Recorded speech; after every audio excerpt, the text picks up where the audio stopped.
Everyone, if you can come to order.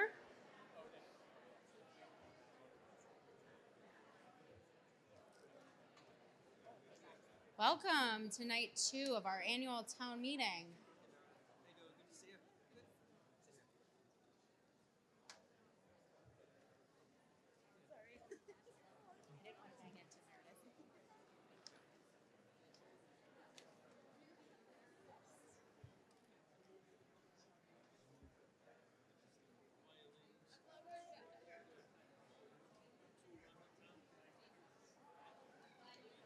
The quicker you sit down, the quicker we start. The quicker we start, maybe the quicker we go home. I don't know. Maybe up to you.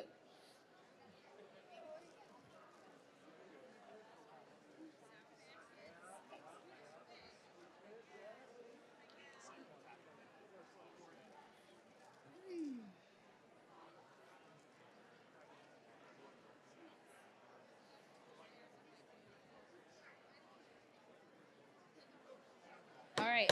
Having been advised by the town clerk, Susan Galvin, that a majority of town meeting members are present, I hereby declare that a quorum is present for the transaction of business, and this meeting has resumed and is open.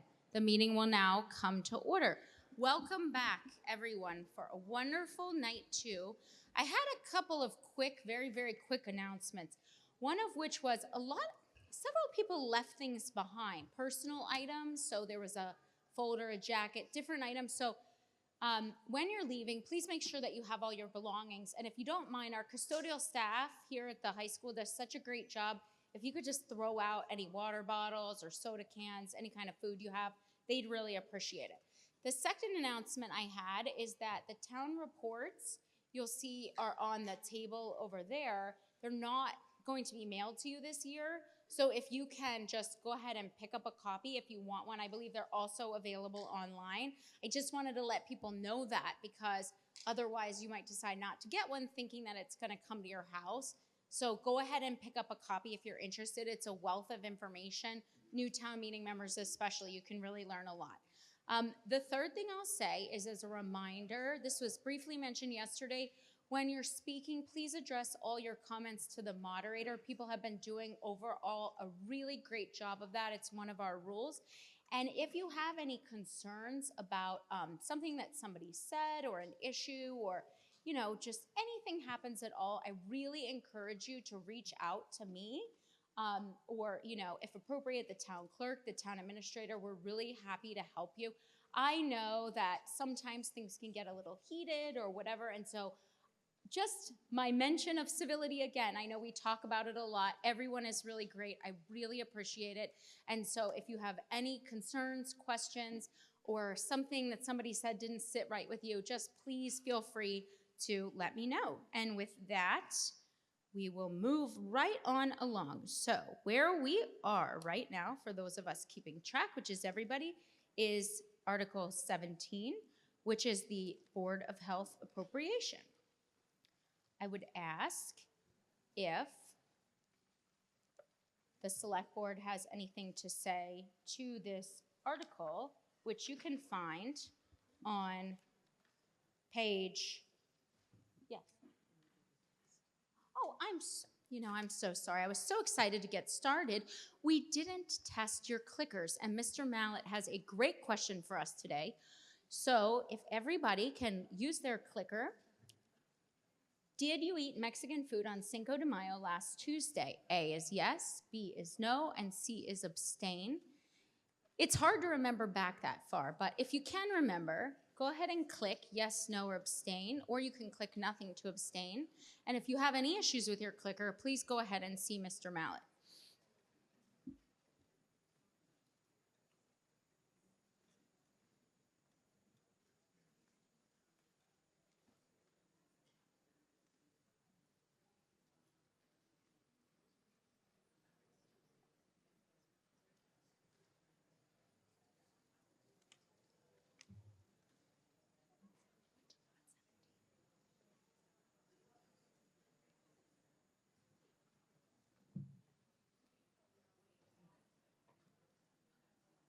Well, not very many people did. It was 106 no, 49 yes, and 11 people abstained. So we're going to run through your names. If your name isn't as you indicated here, if you voted a different way or it doesn't show up that you voted, you have any issues at all, please go and see Mr. Mallet up to the left of the stage.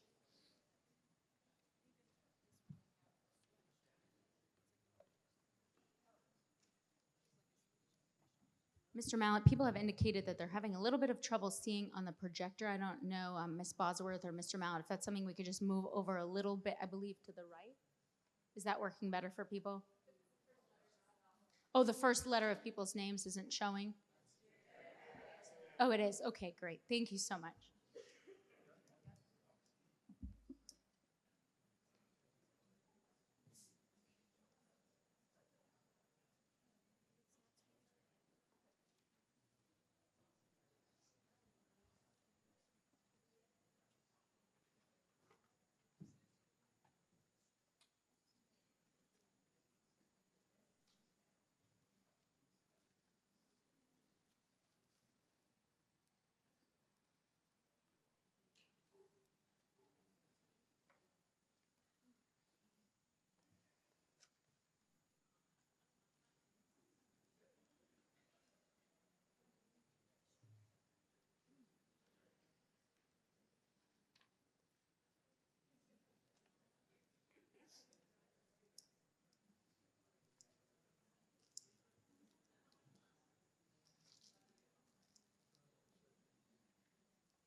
If anybody had any issues with their clicker, please go ahead and speak with Mr. Mallet.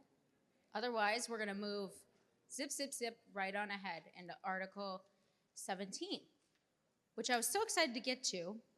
And it's the Board of Health appropriation. So Article 17 is on page 44 of your warrant, and it reads, to see what sum of money the town will appropriate for health and sanitation for the 12-month period beginning July 1, 2026, and to act on anything relating thereto. And this was submitted by the Board of Health.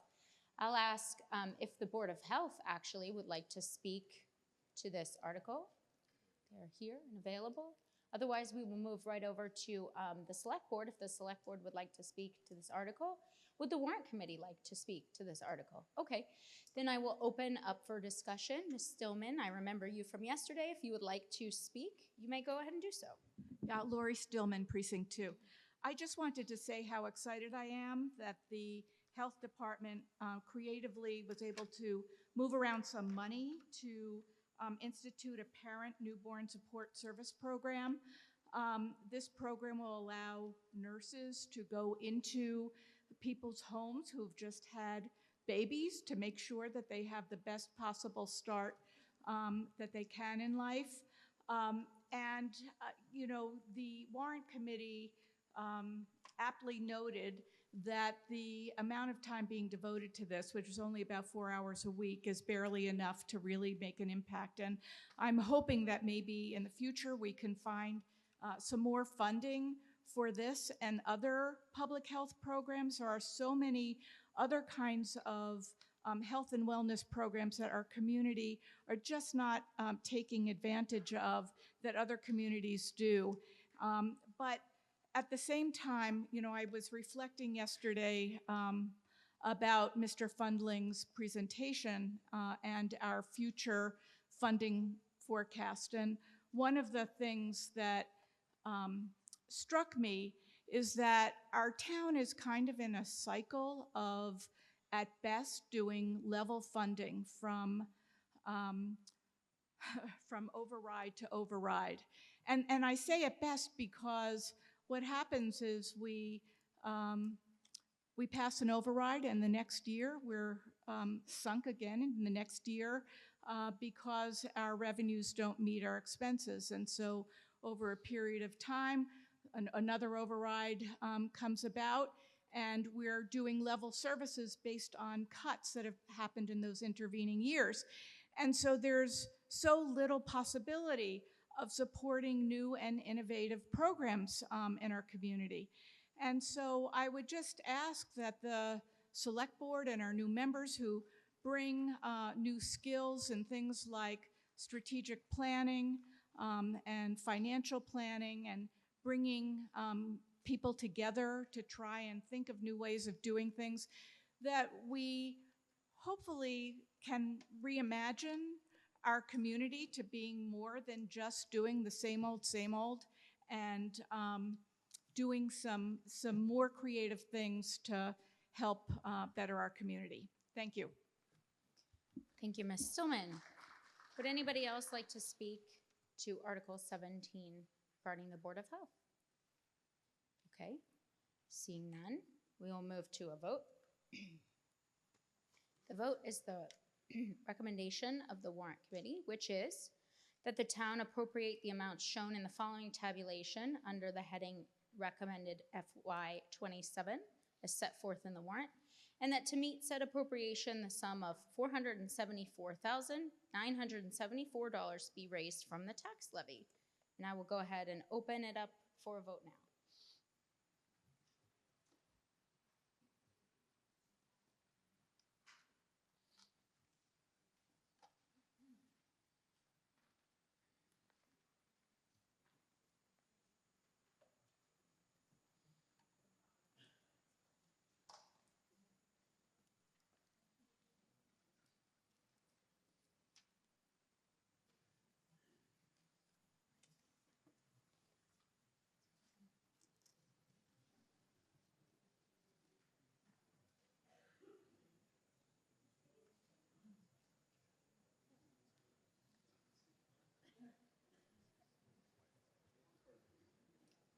The article passes 99% to 1%, 179 yes, 1 no, 0 abstain. Thank you.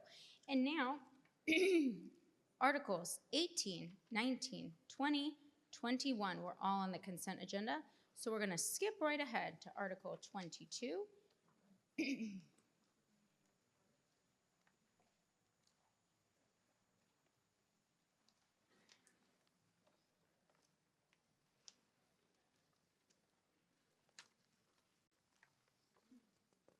Article 22 can be found on page 50 of your warrant.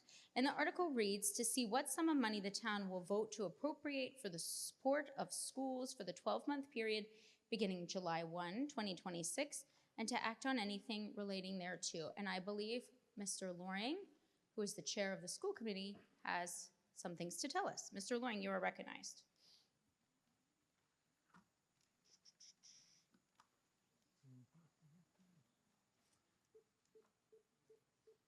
Love that sound.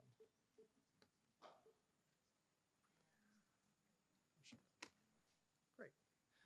Good evening. Mark Loring, town meeting member, Precinct 8, school committee member, and recently appointed chair. Thank you so much for your time this evening. I want to first start off by just acknowledging Amanda Serio. She's a former school committee member, our former chair, who did not seek re-election, stepped aside, and just want to acknowledge Amanda for her great 2 years of service to the Milton Public Schools and the school committee.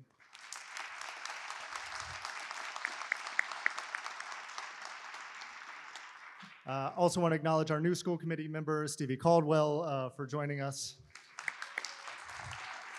We're already giving her all the work. Acknowledge my other school committee members as well and all the work they've done over the past year. Anna Varghese, Lizzie Carroll, Nathan Hutto, and Bao Chu. Just really appreciate kind of their partnership. Also want to quickly acknowledge our interim superintendent, John Phelan, assistant superintendent, Carla Koza, and assistant superintendent, Katie Blake, who are here part of the school department. Before I jump into my slides, I do also just want to take a moment to thank Katie Blake. Katie Blake will unfortunately be departing us for greener pastures here at the end of this year, but it cannot be understated kind of the work that Katie Blake has put in here over the last 2 years as Assistant Superintendent of Finance and Operations. Her guidance and leadership through a very challenging financial time, which I think many of you are quite aware of, has been just invaluable, and the district is definitely in a better place because of the work she did. So just take a moment to thank Katie very much.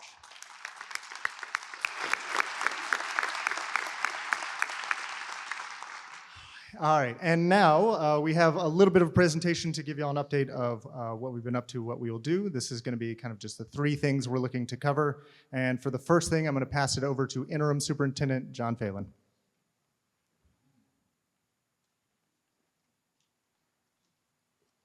Good evening. Thank you, Mark.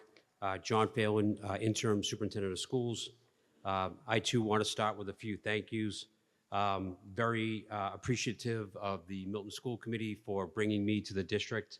I appreciate being here as a resident and as your interim superintendent. I also would like to thank the Select Board and the Warrant Committee for the work that we did this year on the budget. I look forward to partnering with them moving forward. Specifically, like to thank Nick Milano, our town administrator, for his steady, consistent leadership and partnership that he's had with the schools. Very much appreciated, Nick. Thank you very much. To our community, our town meeting members, community members, parents, and guardians, thank you for all your support with the schools. Whether you are voting for an override or making sure that you're volunteering for a booster event, a PTO, the MFE, which we had the 30th gala last week, or supporting any one of the student groups in Milton and supporting its schools. Thank you very, very much. The biggest thank you goes to the override that was voted in the spring of '25, so thank you. The Milton Public, thank you very much. We value the partnership that we have with all of our departments, whether that's the police, the DPW, fire, and also consolidated facilities, all of the departments in the town support the schools every day, and we're very appreciative. And as we think about that collegial approach, I want to echo the words of our Select Board Chair, Winston Daly. That's what makes this town a great town. Very proud to be a resident. I'm very proud to be someone who has worked for the public schools and continues to work just for this short time. And lastly, I want to thank our educators, the teachers, the staff, our colleagues, our custodians, our food service workers, our paraprofessionals, our nurses. All these folks have worked tirelessly to ensure that your children are well taken care of. They do a fantastic job. That person who cleans the auditorium, as was pointed out by our moderator, is Judy Whalen. She lives in town. She's amazing, and she's here working tonight. We also have folks who work. We have Elaine Moore, who lives over by Tedeschi's, and she works in food service. She's unbelievable. So thank her tonight. If you have been privileged to be a member of the Tucker School, you might know Sundari Barker, who's probably one of the best teachers in America. Give her a round of applause tonight, and all your other teachers. And when you see administrators, please thank a principal or one of your Unit B members who's helping with curriculum in our early literacy. So thank Kat DeRoche Young, and thank someone like Holly Concannon. So thank every administrator. Thank you to all of our staff. They're really important folks. So I get the fun stuff tonight. I just do the highlights, and Mark is going to do the heavy lifting with the numbers. So I'm very thankful to Mark for that offer for town meeting. The Milton Public Schools mission is behind me. The Milton Public Schools mission is to educate, challenge, and empower all of our students, productive, caring, and contributing members of society. And when I arrived in June, we worked with the leadership team, and we asked them what they wanted to focus on this year. And they prioritized providing Tier 1 grade level instruction to every single student. Make sure our students are learning grade level standard-based material. Everybody deserves to be in front of Tier 1 instruction. We also want to use data to make sure that our students are learning and find out if they aren't, what we can do to support them. So we need to use data to do that. And one of my favorite priorities is rigor. We need to challenge our students every day. We need to make sure that we're asking them to do more in a way that stretches their learning. If we expect it, then they will step up to the plate. So we are asking for rigor from our students every day. And we also want to make sure we take strategic action steps, not talk about, but take action steps to ensure that any and all of our underperforming students are working towards grade level achievement. And lastly, while we do that, we want to continue to make sure our schools are places that are safe, that are engaging our students in a way that make them feel ready to learn, and welcoming to our families, parents, and guardians, and the public. So this is what we worked on this year. This is what we will continue to work on next year. And I thank Katie Blake and Kyle Acosta, our team, for supporting that work, and all of our leadership team. And like Mark, I want to echo Katie's great work last year and this year will be sorely missed as she moves on to her professional journey. So Katie, thank you very much. The Milton Public School profile, if you look on the Department of Elementary Secondary website, sees us in data form. We're obviously more than just data. We'll show you that in a moment. But we do have 4,358 students. We do have 6 schools. We are a public district, and we are pre-K to 12. You can see the breakdown of our enrollment by the aggregate and by some of the subgroups that we work with every day. Every number on this list is a child, and every child on this list that we work with, all 4,358, deserve to be engaged at a high level, deserve to be cared for and challenged every single day, and they are.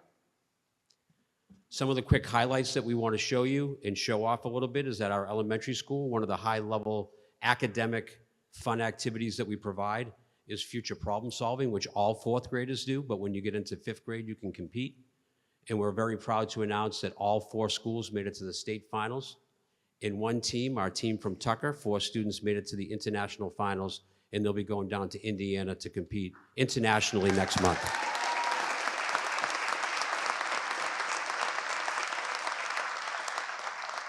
So we know when that group runs for town meeting, they'll have all those future problems solved, and we'll be all set, and we can do this remotely. At the middle school, we do great things every day. Bill Fish and his team provide a wonderful opportunity for that middle school age student.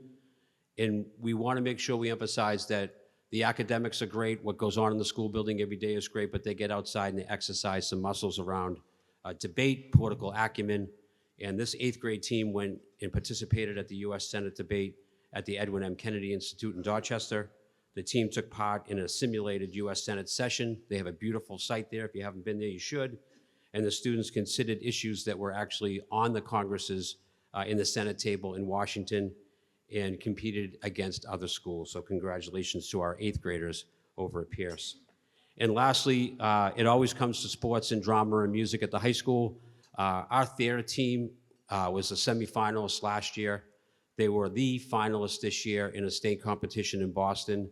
The theater department is second to none in this state, demonstrated by their work with a play that was recognized as state champions in the state of Massachusetts by the Educational Theater Guild. Incredibly hardworking students after school every day. And our girls hockey team provided great excitement at the Boston Garden and won the state championship after losing in the state championship last year. So a big round of applause for all of our students.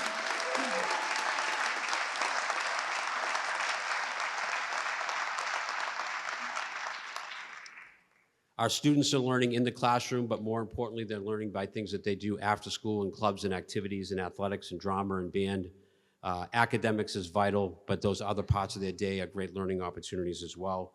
So we truly appreciate a budget that supports not only the classroom rigor and expectations that take place in school every day, but also the things that happen after and before school. Some of the data as our grade 2025 grade goes out. In 2025, we had 265 graduates, 90% of whom enrolled in 4-year college or university. 7% of those graduates attended a 2-year college. 1% of those planned military service or trade school, and 2% planned on a gap year. This year, they're working on the PowerPoint that they send out, and they have every student's picture and what their plans are for next year. And I went through that PowerPoint before tonight's presentation and noticed that, you know, we have students going to MIT, we have students going to Providence, we have students going to BC, We have students going to Cornell. We have students going to St. Anselm's. We also have a young student, a young female student, who's going into the union to be an electrician. Good for her. Good for all of these students, no matter what they do. They're being encouraged. They're being supported. And if that's their journey, we want to make sure we can support them in their journey, make sure they feel welcome and heard, and support their dreams. So thank you for supporting the Milton Public Schools. I appreciate it. And Mark, thank you very much for the next part of the agenda.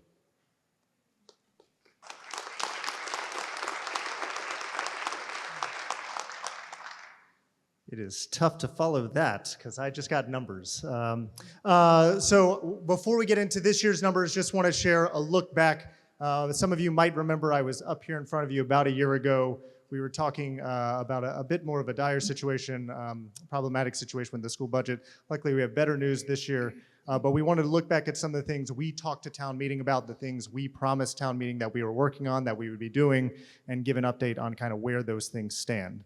So this is the list of things that we presented last year at town meeting that we said the school committee, the school department was going to work on to implement to improve school finances.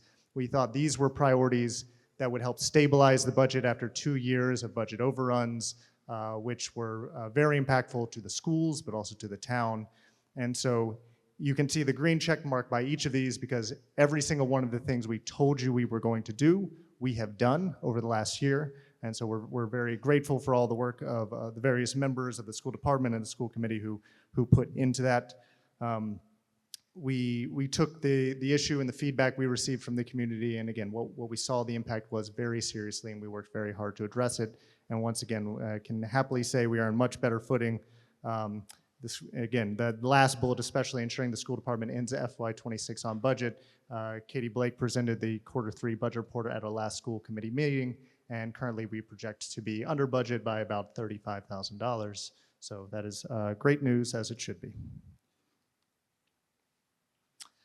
We also continue to try and strengthen our engagement around our budget. We know the schools are a big fish within Milton. We are a large part of the budget. We touch a lot of lives, and we need to get a lot of community members involved in what we're doing, how we're spending the funds, how we're being responsible, sharing that information. And so that includes reaching out to the public at large. That includes partnering with the wonderful warrant committee, and I can't thank them enough for all the work and effort they put into learning about our budget, partnering with us, giving us feedback. That includes partnering with the select board, and again, can't thank them enough for the constant conversations. Even when we disagree, we ultimately come to agreement, and so I appreciate all that work. So there's a lot of iteration, a lot of input that we get, and we take very seriously to try and create the best possible budget we can for the schools, for our kids, and for the town. Which brings us to this year's allocation. So the allocation, the starting place for this was these budget priorities. We established as a school committee 4 budget priorities that we wanted to focus on. We established that before we got into the budget process because we wanted to make sure the decisions we were making were being guided by an overall philosophy. And so you can see a lot of these priorities are aligned to the things that Superintendent Phelan shared earlier around the district priorities for the year. And so we tried to make sure there was alignment there in what the district was trying to do, what the school committee was trying to do with these budget resources. So everything we looked to allocate, reallocate, change around was done with this lens in mind. Here's the high level of what the percent increase is for the schools. I think it was referenced earlier by the warrant committee chair. And so that is what we're getting, a 3.76% increase. It is slightly less than our level service budget by about $1 million. And so there were some reductions we needed to make within the school committee budget, within the school department budget in order to reach that number, some operating cuts, some staffing reductions. However, we're still very excited about what this additional revenue means for the schools. We know the funding is tight. There are lots of needs, as one of the public speakers mentioned previously, about investments in the health department. There are all kinds of things that the town of Milton certainly would want to do, could do for residents, and we appreciate every dollar that goes to our kids. And these are some of the things that we are really trying to target in terms of our investments for next year. Really looking to strengthen our focus on teaching and learning so that we can support rigor in classrooms, we can improve academic outcomes for kids. We're really looking to improve teacher collaboration, invest time and resources to making that happen so teachers can work together to improve their instruction, work on curriculum, and figure out how we can do better day by day for our kids. Target investment in some resources at the Tucker School, which is having some, needing some additional support in terms of bringing students up to grade level. We are you saw in the previous slide, we have 618 staff members within our department. We had a part-time HR staff member. It was just not enough. It was not respectful of our staff, our employees, the leaves, all the policies, all the reporting that we have to do to the state. And so that was something we prioritized to address that, because that also kind of relieves some of that off of our assistant superintendents and our superintendents so they can focus on student learning. And the last one was access to school buses. That's been a kind of continued pay point for some families in terms of getting kids to schools, and we are happy that we were able to prioritize some investment of adding an additional school bus in hopes of reducing the wait lists and making sure we are prioritizing getting kids to school on time because we know how important student attendance is for their success. Again, these are the overall numbers in the table. You can see our last year's budgets, what the additional allocation is for this year, and then again, what we had to do in terms of investing in some new areas, as I just hit on, some reductions we needed to make, and some other kind of cuts and offsets. So that's how we got to the number. Overall, again, we are very proud of this budget. We worked very hard on it. We tried to balance, as I said in a prior slide, making sure we are putting the district on stable footing, looking at the long term and also looking at the short term and the urgency of addressing student learning needs. Every year, every moment, every day for kids is important, is vital. We need to move on that with urgency. And at the same time, we need to make sure we are establishing a strong structure with Milton Public Schools with their finances so that we're not having roller coasters, we're not having up and downs, we're not having deficits and coming to the town meeting needing bailouts. So those are things we thought about, and again, hopefully you will support this budget. I do want to take a moment just to echo John, Superintendent Phelan's point around thanking our staff, our families, our students. There is no Milton Public Schools without our staff, our families, and our students. They work incredibly hard, and we are and very, very grateful for everything they do every day for our kids. So thank you very much, and happy to take any questions. Thank you, Mr. Loring. Mr. Daly, would you like to speak? Mr. Fundling, would the Warrant Committee like to speak? No. Okay. Are there any questions on Article 22?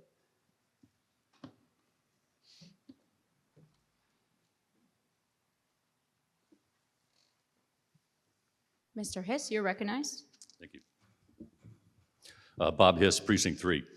I have some comments, madams, a question and some comments. First, I'm very glad to see Superintendent Phelan back here. I got to know him a little bit when he was principal of Pierce. My older two were going through, so my wife and I are big fans. And my comments tonight really started with pulling on a thread. So what started with this is I went to page 88 at the back of your warrant, and you'll see the head count that's here. And I'm a numbers guy.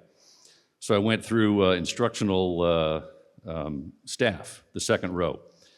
In the year ending 2020, it was 313 people and change, and it's gone up to 348.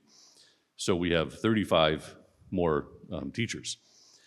In my business career, a common question was, if you're going to get more inputs, what are the outputs you're going to get? So I started looking at what kind of outputs has the town achieved over the last few years. And so I went to various websites, including DESE and others, and pulled up some data. And I'll share some of this data with you. The first, I just talked about enrollment, and the superintendent mentioned this. We're currently at 4,358 people right now. Back in 2020, we were 4,431. So we've decreased our population by 73 overall. I looked at the PK through 5, and this year, this is 2026 data, we're at 2244, if my numbers were right.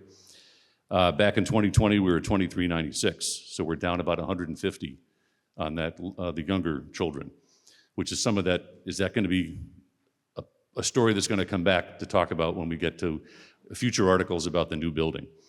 So we're down 70 overall, we're down 150 at the younger grades. So there's some top level numbers. Then I started looking at other metrics, MCAS, accountability, attendance, dollars per student, and just some numbers. So back since 2019, which is as far back as I could quickly see, at the district level, our English has dropped from 71% to 64 in 25. Our math has dropped from 69% to 60% in 25. Only science has gone up from 65 to 71. By the way, that's consistent at every school except for one. Collicott went up 1 year, and science has gone up in general every year.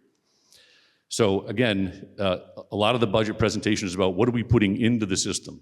And my question is, it's superintendent's first year, so by the way, my comment is, I'm going to vote for this budget because he's a new leader and he needs time to go implement his changes and see change take effect. So I'm not offering amendments. I'm just saying I'm in this for 3 more years here, and I'm gonna be watching to see how this works and see if we get some changes. Here's some other numbers. Attendance, we're doing well there. We were at 96.4%, we're up to 96.9. That's good. You can't learn if you're not in school, so good for the parents, good for the kids, good for the teachers. It's a good environment, that's great. Accountability is something the schools look at in terms of the progress you're making toward your goals. So in 2020, we got a score of 66% from the state. There was nothing during COVID, so 20 and 22 were blank. In 23, we were up to 78%, then in 24, we're down to 74%, and 25, we're down to 70%. So if you look at MCAS scores in English and math have gone down, science has gone up. Accountability, which is our progress before Mr. Phelan got here, have been going down. And yet our per student dollars, and these are federal, state, and local dollars, in 2021, we spent about $14,500 per student. In 22 is 15,600 and change, went to 18,900 in 23 and up to 20,900 in 24. So we are almost up at the state levels on a per student basis. So I know when I was moderator, there were some questions about our per student spending. We've caught up now. And you can see it getting caught up in the head count, probably the number of the students, the teachers that are there. So the question I have then, before I get to my other comments, are what kind of outputs do you think these levers, these inputs you have, are going to, how are they going to show up and perhaps in some of the metrics that the state watches? Because I'm a public school kid right through college, so is my wife.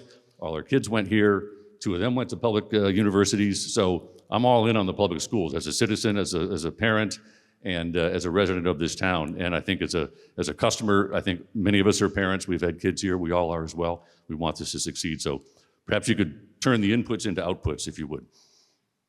Thank you, Mr. Hiss. Mr. Phelan, if you can answer that question, I would appreciate it. Thank you. John Phelan, interim superintendent of the Milton Public School. Mr. Hiss's data is accurate.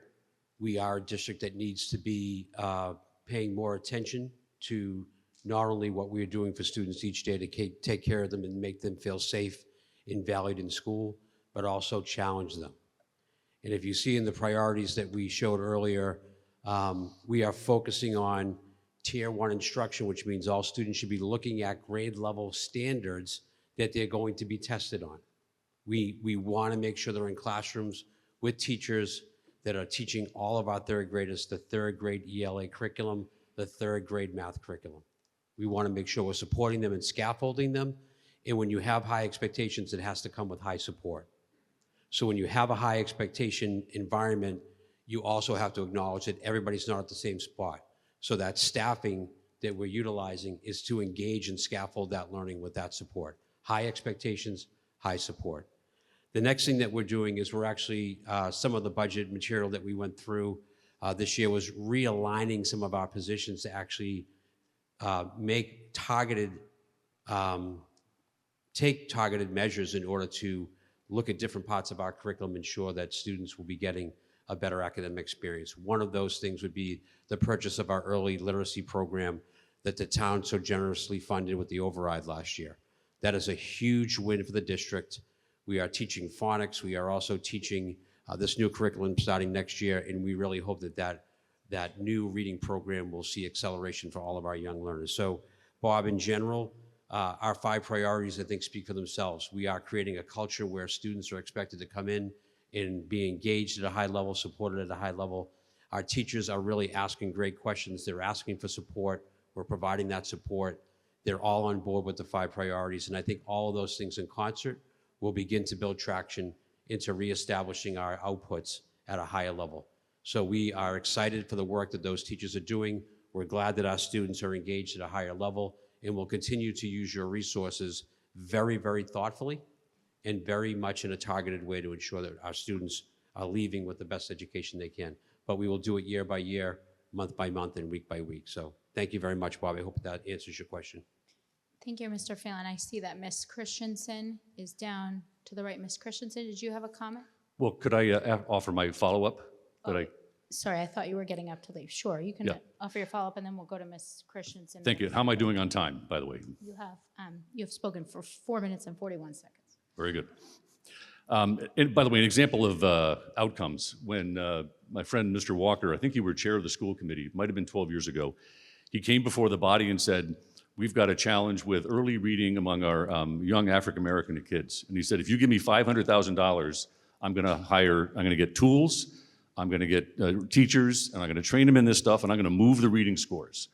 And to me, that was, I'm all in. I'm a business guy. That's what I was looking for. So I think the levers you've got, Superintendent Phelan, I think are gonna be helpful. I really look forward to seeing those results. A second comment is just going back to the comments of the chair of the warrant committee, whom I admire. I appointed Mr. Fundling when I was moderator because I knew he was an analytic. He's an actuary by training. He'd done billing work. I knew he had an ability to go pour, you've seen it over the years, go through the data, munge the data, come up and tell a story with it, very effective. The point I want to make is the budgets we have are not immutable laws of nature. They do not fall like gravity at 32 feet per second. It's not the boiling point of water at sea level. They are things we choose to do. And what I'm hoping is that we'll look at these budgets over the years, and if we are seeing the results occur, then we keep investing, and if we're not, we need a different change. If I saw numbers in my business like I saw here, I would be pulling principals in, I'd be looking at individual teacher performance, I'd be tracking that back over time. You'd be like a dentist, you drill into the numbers and find out what's going on. So I'm hearing that kind of analysis going on, and I think it's very encouraging. I'd like to just close with a story, because something happened during this election cycle I found disturbing. When I ran 10 years ago, I held a fundraiser, and I'm not gonna have any names here, but one of my friends introduced me to a citizen. Never met him before. Nice gentleman, wrote a small check, very appreciative. We chit-chatted, he asked about what I was gonna do as moderator, et cetera. And that was it. About a month later, I got a call from a family member of this citizen saying, Bob, we supported you for moderator. Now I want you to put my family member on this board. A direct quid pro quo request, because money had changed hands. We'd never discussed it, had never come up before. I was kind of surprised by this, and I said, well, excuse me, one, that's unethical, and two, you're not qualified for that board, because there's actually statutes around these things. So here's my concern, and I won't name names, but during this last election, some candidates who won either sought out or accepted support from the Milton Education Association. And my concern is that there will be an expectation of a return on that investment when topics come like negotiations or staff reductions or budget allocations. I think it's a difficult thing to resist when you want to be popular and get elected again. And the result of that is some of their opponents, they went to a different union and they got their endorsement. I'm just very saddened that this has now entered into our town politics. What was supposed to be nonpartisan, neighbors helping neighbors. Now we have public employee unions, not the citizens who live in our town, like the superintendent named, who could support a candidate. That's the democratic way. But now we have public employee unions extracting dues from their members, with or without their consent, and now investing somehow in the outcome of our elections, and they're electing the people who are going to be on the other side of the table. Yes, if we could, Mr. Hiss, with a lot of deference, because you are the former moderator, if we could wrap this up, because I do believe that the scope is a little bit questionable. So if you can just, we're getting closer to time too, so if you can just wrap up this line, I would really appreciate it. Thank you. It's a tempting thing. I'm sorry to see it. I wish it hadn't happened, but here we are. I hope it doesn't get repeated again. Thank you for listening. Thank you so much, Mr. Hiss. Thank you. Ms. Christensen, you are recognized.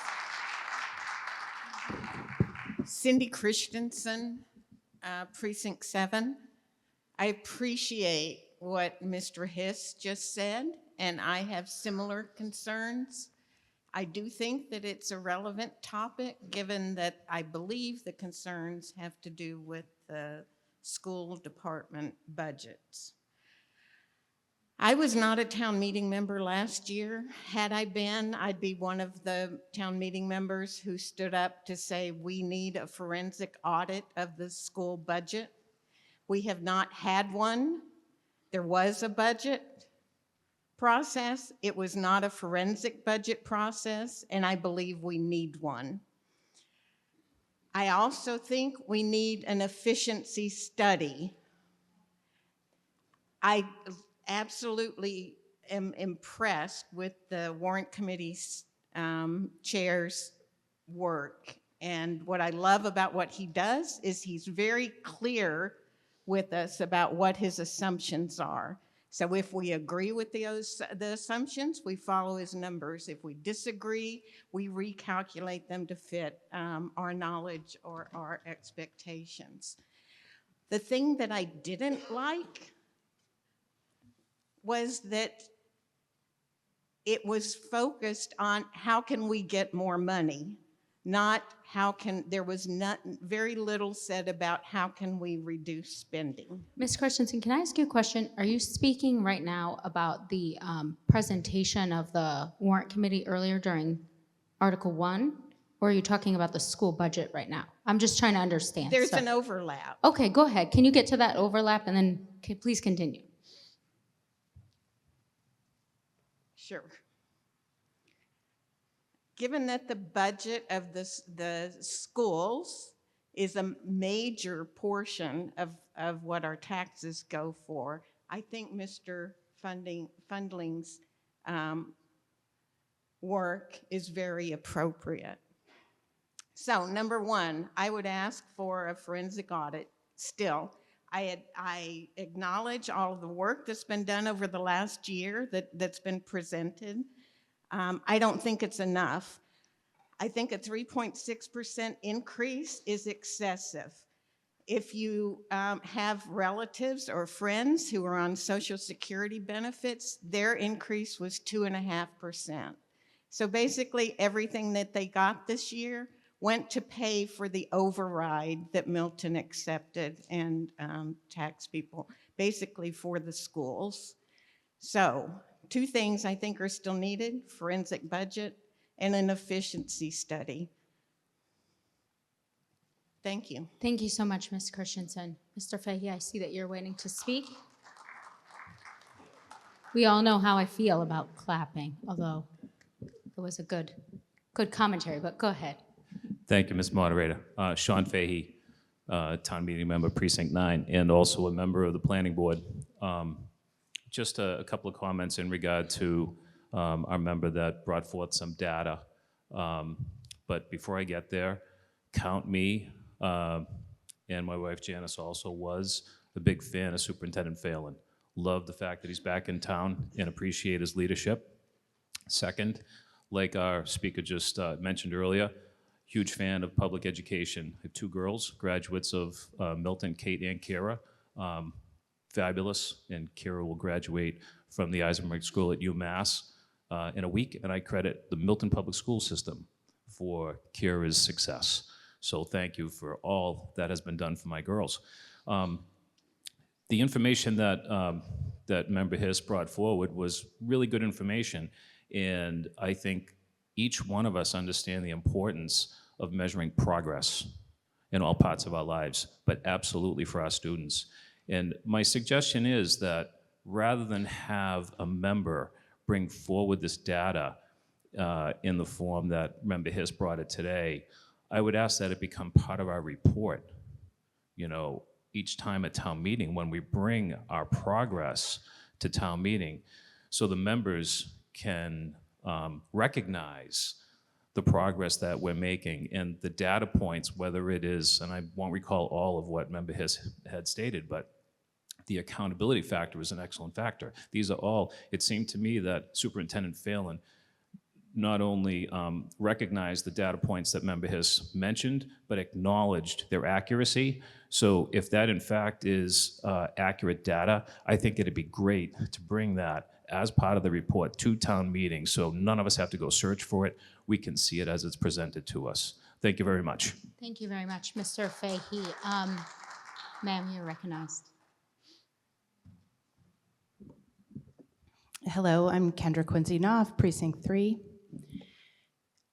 I guess I'm a little confused about what we're discussing, because what I'm hearing is information about the school budget, and then I'm hearing information about the rising costs of employment as employment in the town, right? So the teachers, policemen, the staff at town hall, everybody, DPW.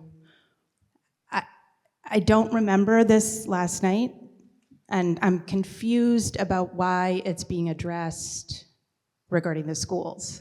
And so I don't know if I'm allowed, Liz, to ask, Madam Moderator, to ask this, if I'm able to ask the people who've spoken about that, if this is specific to the schools or if this is specific to the employees of the town. Yeah, thank you. Well, personally, I'd prefer not to go back to, I think it's not really addressing it to the moderator. It's more kind of commentary back and forth. I see that Mr. Fundling might have a comment. Did you have a comment, Mr. Fundling? Or are you just standing up? One of those two things is true. Yes, thank you, Madam Moderator. Jay Fundling, Town Meeting Member, Precinct 3, and Chair of the Warrant Committee. I wanted to address not the previous speaker, but one of the earlier speakers who said that, sort of asked what is a reasonable inflation number for the schools. That's a question that I asked myself a few months ago and presented some information I have to the Warrant Committee. I can't see behind me. Are you sharing? Okay. There's a slide I'd like to share. I don't know how much it costs to run a school. I don't know what a reasonable inflation number is for a school from year to year. The only thing I can do is look at other schools and see what they do. I'll admit this is a bit of a hodgepodge of a list of towns. It's a list that the Town Government Study Committee looked at a few years ago. It's a list that Mr. Milano keeps of peers. It's Hingham had a list of peers. I grabbed their list. It's a bit of a hodgepodge, but hopefully you'll agree that these are towns that are comparable to Milton. And so again, I don't know how much is reasonable for inflation in a school budget, but I looked at these. I looked at them over a 5-year period. I looked at that because a lot of these, you look at them and they'd have a 10% increase in 1 year and a 0% increase in the next year. So I smoothed it over 5 years. All of these are, I can't see behind me and I can't see in front of me, but I'm going off memory. They're all in the 4.5 to 6 range. In fact, the minimum, and you'll forgive me, this is going off memory, the minimum was the minimum is Sharon. I'll tell you the reason Sharon's increase is so low, no, thank you. The reason Sharon's increase is so low, when you start high enough, you don't need to grow that much. I do think we should be prudent. I do think we should look at cost savings. I do think we should look at efficiency. We have 6 elected school committee members who have multiple jobs, but that is one of their jobs. They are all answerable to the voters. That's one of their jobs, to make sure our spending is efficient. And this reassured me that at least we're in the right ballpark. Thank you. Thank you. We'll go to you, sir, and then ma'am in front. Hi, Kevin Hardy, Precinct 1, Town Meeting Member. I really like the data. I'm a data guy too. I've been working in education since 2008. By no means am I an expert, but I've worked kind of across the globe, in Africa, in New York City. And I can just say, part of that data is due to a lot of learning loss from the pandemic. And so when we start looking at data and we start looking at outcomes, let's make sure that's taken into account, because when people talk about how we're going to get back to those good numbers that we were talking about 12 years ago, it's going to take more investment. And so I would just caution, let's not, we have a lot of work to do, but those numbers are skewed quite a bit because of the pandemic. Thank you. Ma'am, you're recognized. Hi, my name is Lexi Bergeron, town meeting member for 4A. Thank you, Kevin, fellow town meeting member. Similarly, I'm up here to say something quite the same. I'm a public health and social work professional. I'm not an educator, nor am I a researcher, but I would like to speak to the comments regarding MCAS metrics. There's volumes and volumes of research out there that point directly to the learning loss related to when we were in the COVID pandemic. And the expectations are that it will take over 7 years, if not longer, for students and school systems to recover. The expiration of federal pandemic aid, as well as decrease in school funding, is directly threatening all of these recoveries that the schools are going through. While we all want our schools in Milton to be successful and I believe that we have wonderful schools, I found it a little bit disingenuous to criticize Milton Public Schools for the fluctuating MCAS scores while we are still in this period of recovery. Finally, Milton is not unique to these struggles that were happening, as we can see that they're happening all over the country. Thank you. Thank you, Ms. Bergeron. Again, the clapping. Go ahead. You're recognized. It just takes like 3 seconds, we're trying to move along. Go ahead. My name is Cedric Jacobson, a town meeting member for Precinct 10. I wanted to stand to speak in favor of this vote tonight. I think we just heard about the increase in budget being a little bit conservative, honestly, compared to a lot of peer districts in the state. I also think similarly, if we were to look at the relative metrics cited by some of the other members of town meeting, we would see that Milton is outperforming peer districts. There are dashboards where you can look at this data. I just spent a few minutes pulling them up, but things like chronic absenteeism, we're rebounding faster than our peer districts. If we look at third grade literacy, we're yes, we took a hit and the absolute numbers are not where we want them to be, but we are rebounding faster than peer districts. And so just like we needed the context for the percentage increase, I think it's very important anytime we have a database discussion to also consider the broader context of education in the state. Thank you. Thank you, Mr. Jacobson. Ma'am, you're recognized. Hi, everyone. Sarah Lovely, town meeting member, Precinct 9.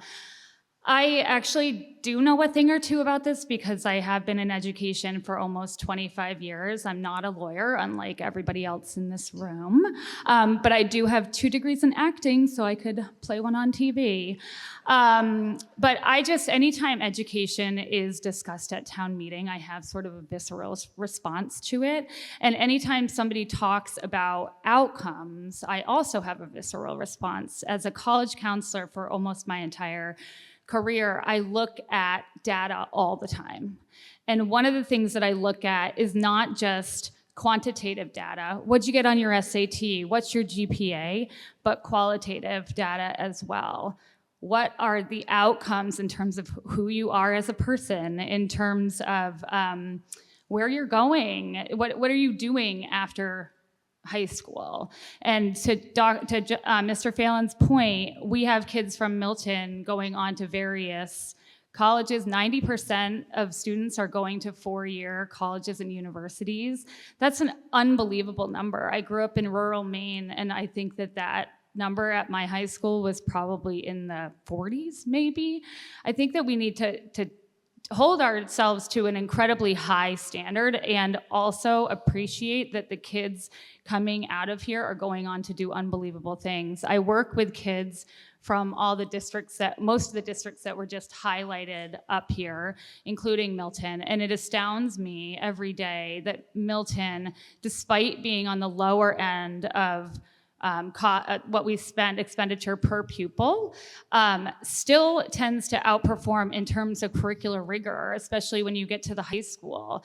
I was doing some quick looking when I was sitting up there, and I would need to double check this, so don't post this all over Facebook, but I'm pretty sure that Milton has the higher number of AP classes offered than almost every one of its peer schools.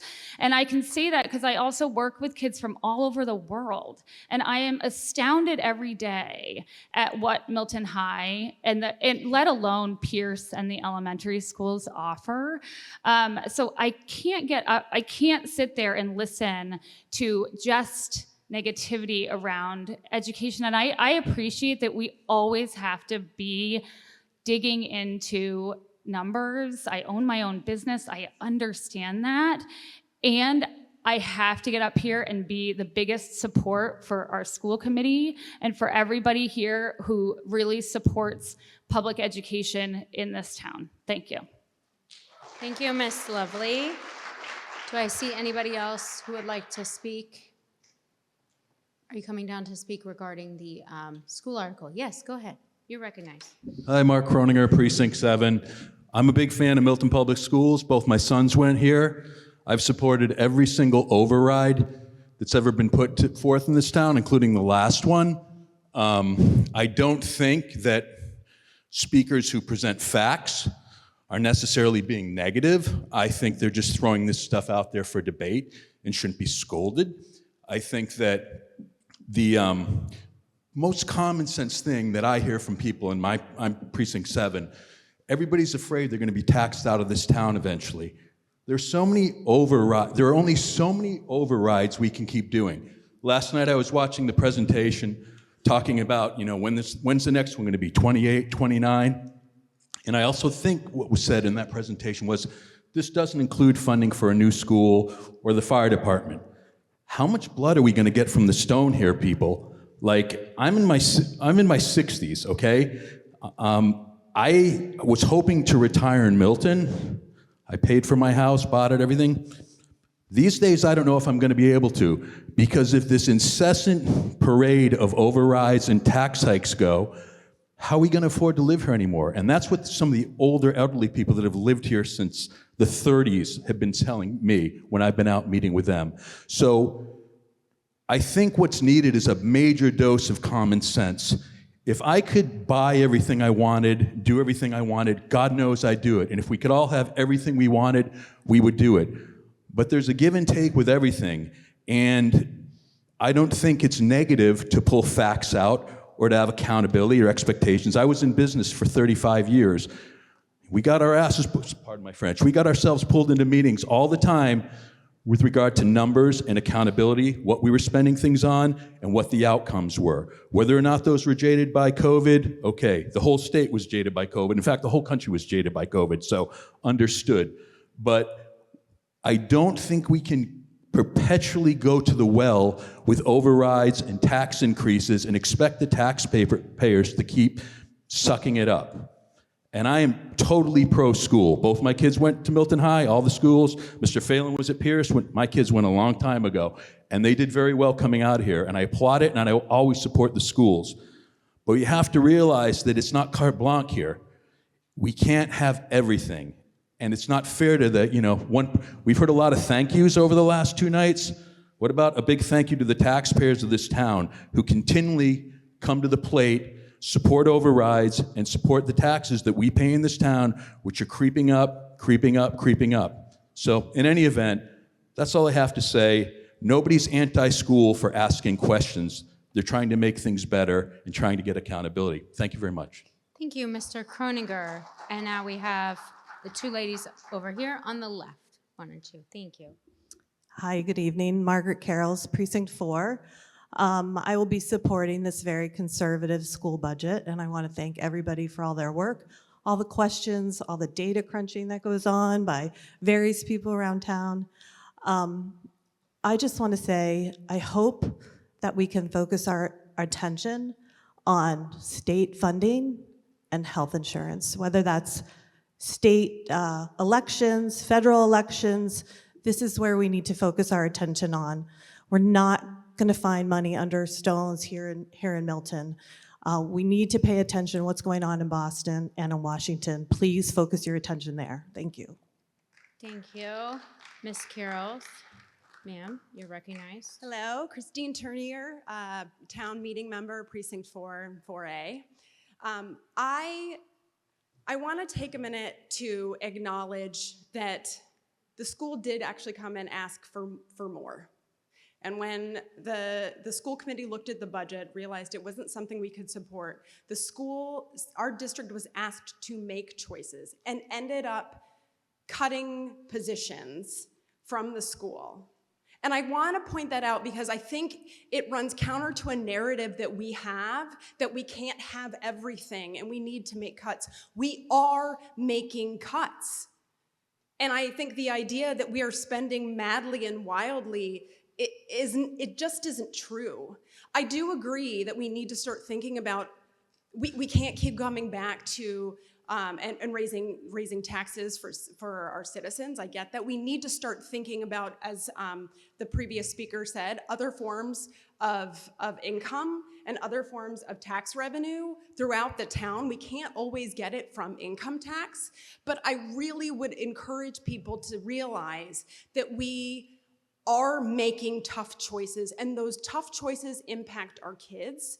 I have kids who are currently in the public school system, and I go into their elementary school regularly, and I see the impact of some of these cuts. Yes, they're getting an exceptional education, but they're doing it with some very limited resources.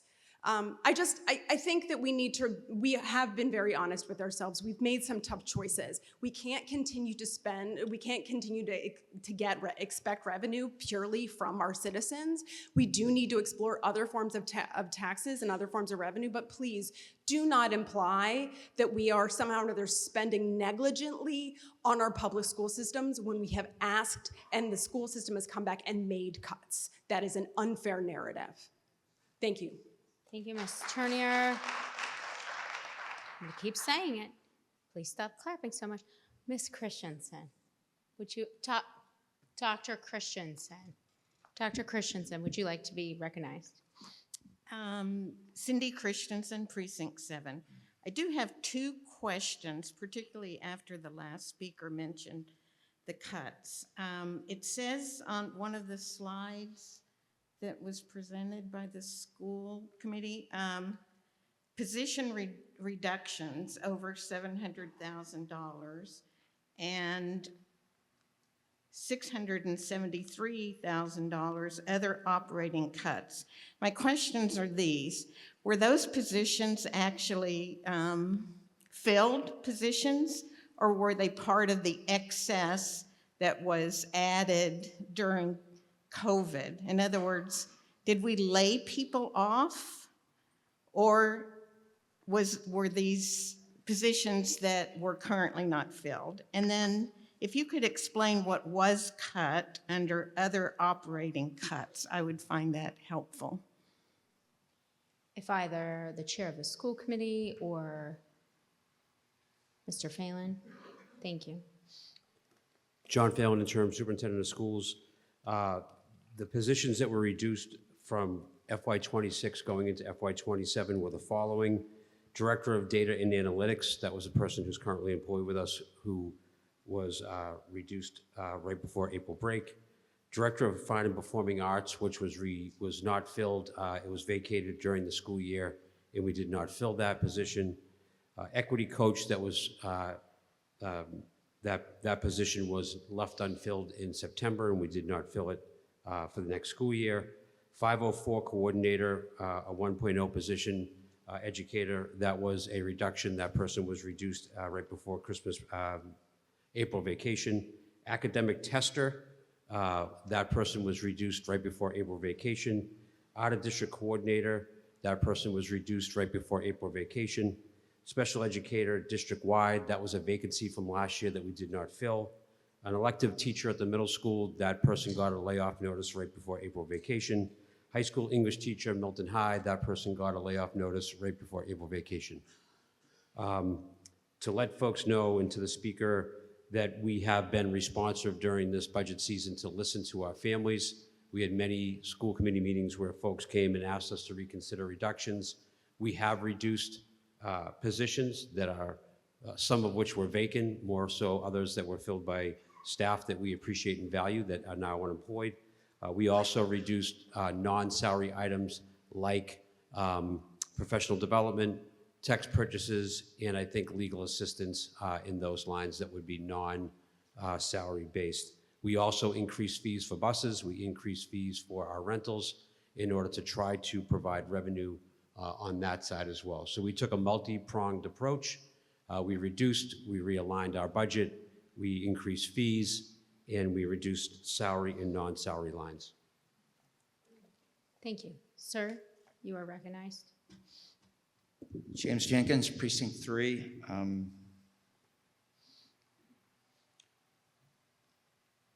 Love a good debate, but I want to reemphasize a couple of things. If you're for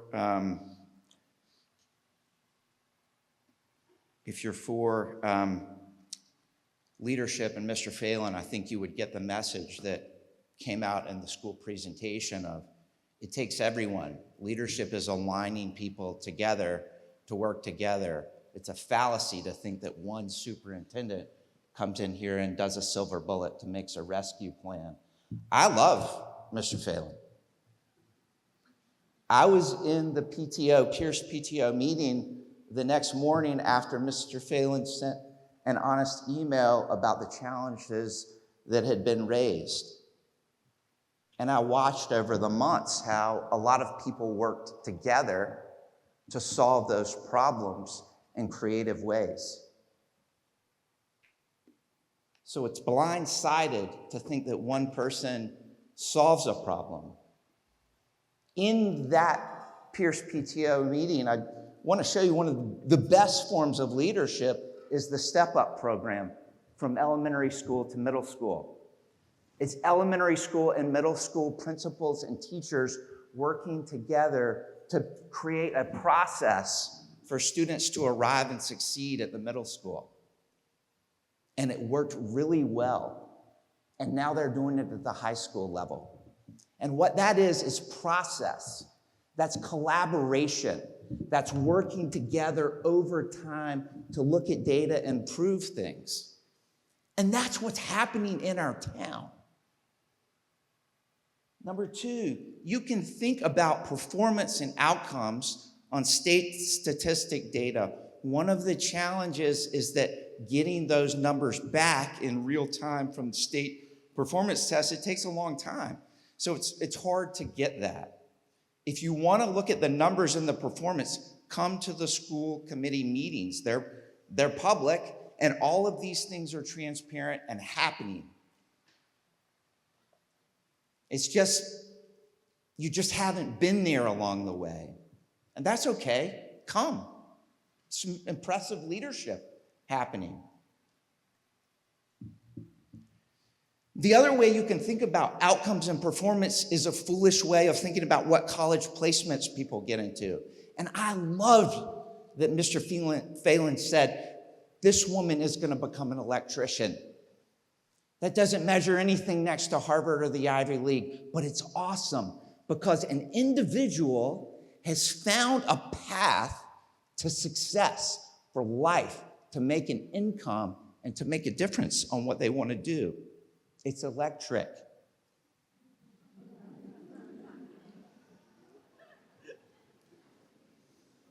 A really long pause. I raised money for schools. I have been a teacher, and I understand outcomes and performances. There's one outcome you want for your kid, and that is for them to have the character and the independence and the responsibility to be independent citizens. And to be an independent citizen, you are involved in a community because you can't succeed on your own, whether you're the superintendent or the CEO or the billionaire, whatever it may be. So I agree with Miss Lovely that it's hard to just sit here and think in foolish ways about what leadership is, what outcomes are, what performance is. Let's talk about outcomes. Number one, we're number one in the state for women's hockey in the TD Garden. We're number one for performance of plays. That hockey coach is my daughter's middle school teacher. He's the best teacher for her. If you want to talk about these things, put them together, performance and numbers in context. The other number one I hear is one HR person, one finance person. You can't run a high-performance business on that. 600, 700 employees. Put it together. I'm sorry to get fired up. I think I agree on the same principles of leadership, performance, outcomes, all those types of things, but we've got to work together on it. I think the last thing that gets me fired up is we should never think of education from a capitalistic consumer model. We should not think about customers. These are people being transformed. The product is the child. Every person, the janitor, the person serving food, the person picking up the bus, the person standing in the street to stop fast-moving traffic is educating our children. And it's just so much more that we can do and believe in. It's so much more great stuff happening. Part of it is about being there and actually seeing it. I am not the most efficient person. Bill Fish is the most efficient principal school leader that I've seen. I love it. Come into a meeting, you're in and out, things happen. Leadership is about getting other great people to stay, join your team, and keep going.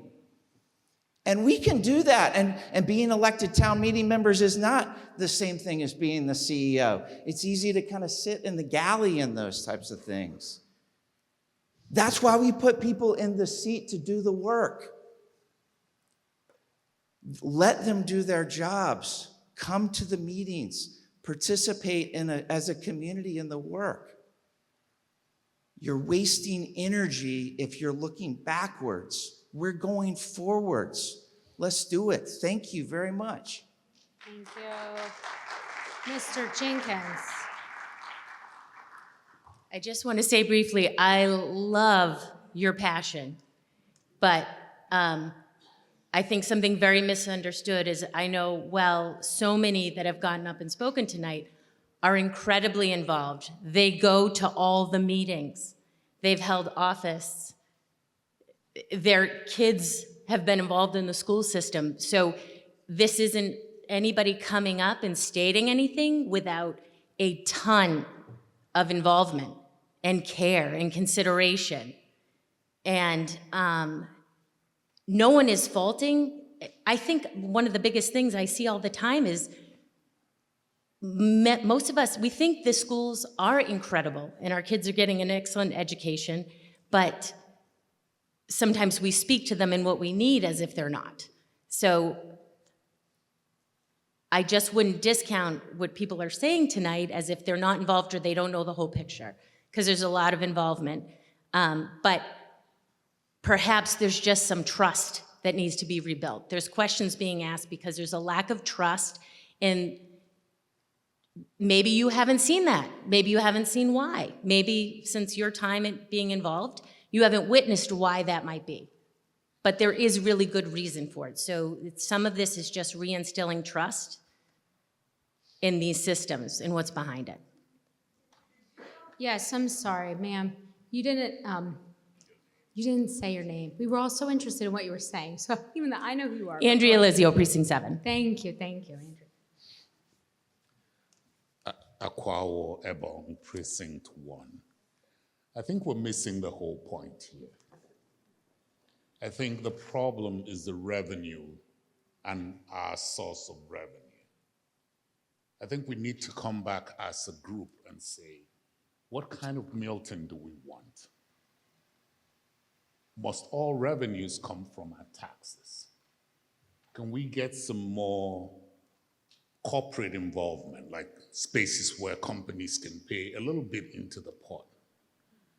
Is there federal revenue we should go after? If all we're trying to do is tax ourselves to meet the high quality that we want, then this is going to be a vicious cycle. We'll keep fighting ourselves. We want the best schools. We all love schools.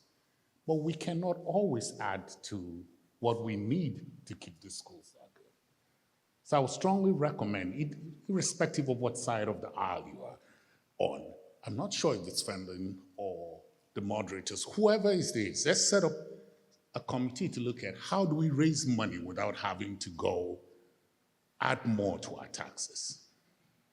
Think of it. You want your kids to have the best teachers, right? That costs money. We want police. That costs money. Are we all willing to pay for this alone? Most of us run businesses. So let's think outside the box. Where else can we get money to fund this so that we don't keep fighting ourselves? I respectfully yield. Thank you. Thank you, Mr. Egbo. Any other comments regarding Article 22? And I know that was a fulsome discussion, and I really appreciate everybody's passion and overall civility regarding that. So thank you so much, because I know that's something that people really, really care about. So seeing no additional commentary, we're going to move to the vote. The vote on the floor is the recommendation of the Warrant Committee, which is that the town appropriate the amounts shown in the following tabulation under the heading Recommendation Fiscal Year 2027 as set forth in the warrant, and that to meet said appropriation, the sum of $75,613,973 be raised from the tax levy. And we will now open the vote.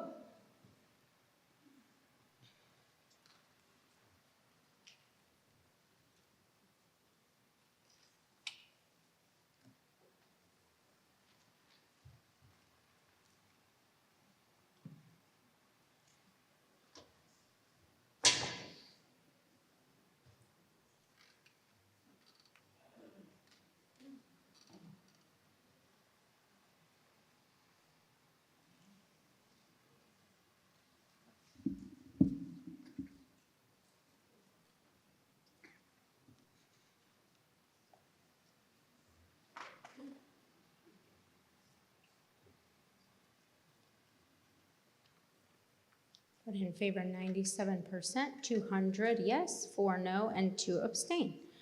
Now we will move right along. Articles 24 were in the consent agenda. 23, 24, 25, 26, 27, and 28, which brings us to Article 29, which is on page 58 of your warrant, the PEG Access Enterprise Fund Appropriation. Again, that's page 58 of your warrant.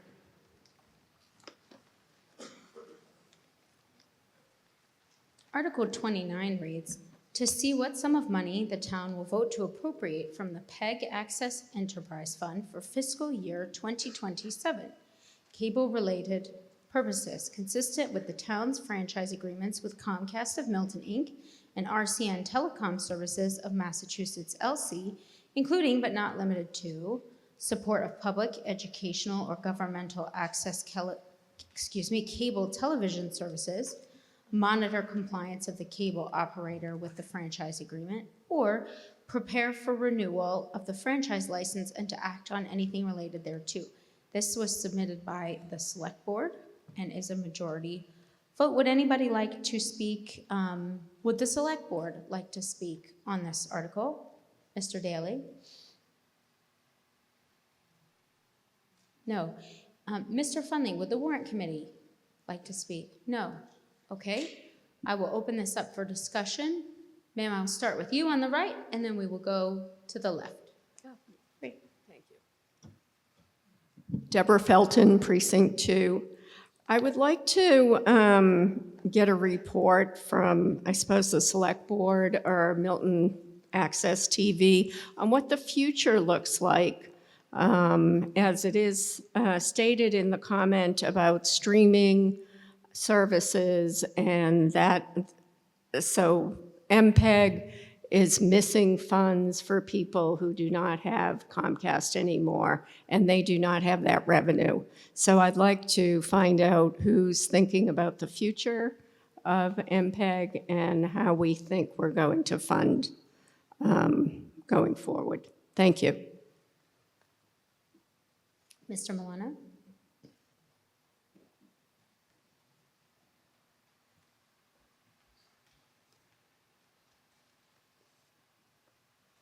Thank you, Nicholas Milano, Town Administrator. So what we prepared quickly today is just a summary showing what our receipts have looked like going back several years for PEG funds. So for a little background, PEG funds are collected on cable bills. So if you have a cable account, you pay a public education government access fee that comes to Milton. We then transition that over to Milton Access TV to help support their staff and their capital investments.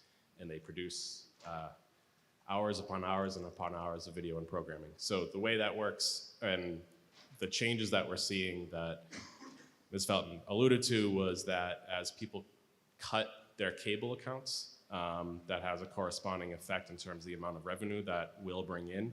So as you can see here, our largest supporter or the largest cable provider in Milton is Comcast. RCN has a smaller amount, and that has really collapsed pretty quickly. The number of Comcast subscribers has dropped to just around a little bit over 4,000 at the last count. The bar graph just shows the total revenue that we've received over that duration, and while revenue has remained, I wouldn't really call it steady. It's not dropped necessarily precipitously, but it has not gone up significantly. So we're basically at the same place we were 8 years ago, and we're really starting to see the acceleration as people move to just internet-only accounts.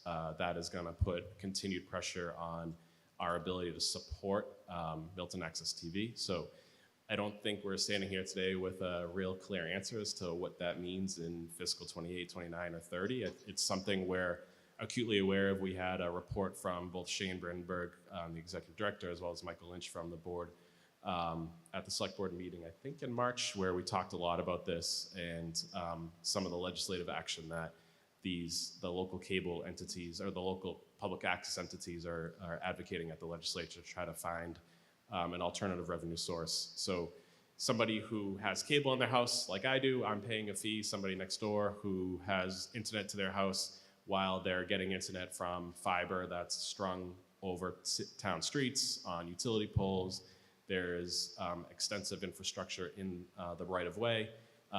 They're not paying any fees that transition down to the local government. So the public access groups at the legislative level are trying to readjust that playing field a little bit, but the bottom line is this is a bit of a coming issue for us fiscally.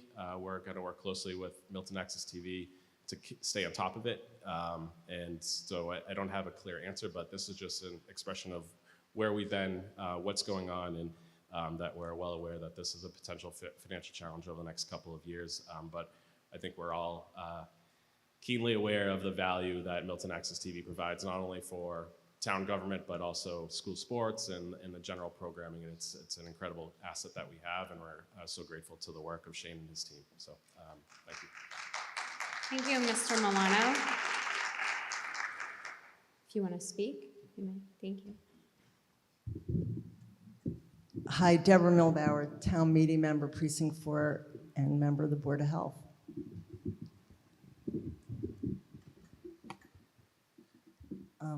I'm going to stick with the theme of highlighting under resource departments and programs in our town. So I'm rising really just to speak on my own behalf and not representing any other roles I might have. This is just for me tonight.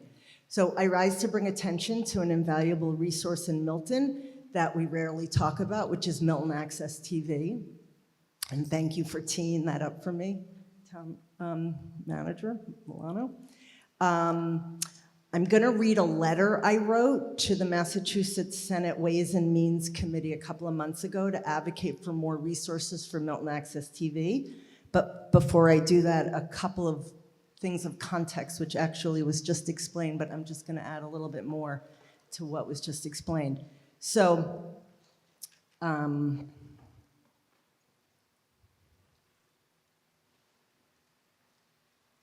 okay, so there's two legislative bills pending right now in the State House. One is Senate number 2556 and the other is House 91, called an Act to Modernize Funding for Community Media Programming. So both Representative Richard Wells and Senator William Driscoll Jr. have signed on to these bills, so thank you. These bills would charge a user fee on streaming services, which you just heard, like Netflix or Hulu or HBO Max. This fee would be in addition to the fee that is charged now that people pay for cable that you just heard explained. So the cable revenue has been going down, and so this would be a way to supplement that with the streaming. Milton Access TV and the town would benefit from the bill's passage, as the town would receive money from these bills. We're talking about where we get, money out of a stone. This would be revenue from the state. On the town side, this money could be used for projects similar to the new firehouse, meeting room, and other IT infrastructure projects. Milton Access TV would get back to a level of funding from 10 years ago, and thus allow them to hire more staff and be more financially stable. So that's the context. So here's the letter that I wrote. Dear Massachusetts Senate Ways and Means Committee, please support the Act to Modernize Funding for Community Media Programming. I'm reaching out in support of our treasured town resource, Milton Access TV. Milton Access TV produces and creates an enormous volume of content and offers an invaluable service to the town. Their contract should reflect this incredibly valuable resource, and their revenue stream should as well. Their YouTube page has 3,700 videos and over 2,000 subscribers. They broadcast 24 hours a day on 3 separate channels in 3 categories: ensuring government transparency, amplify local voices through original programming, and teaching media creation. They have a searchable archive that remains accessible for years at a time. They live stream government meetings. So wave, thank you. They're doing it right now for us.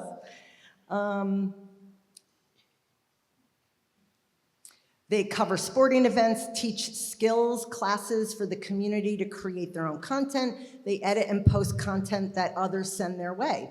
They post upcoming schedules, and they advertise important community notifications and public service announcements, all free of charge, by the way. Their studio has been home to many creative, innovative programming that our own residents produce with the patient help and support of Milton Access TV staff.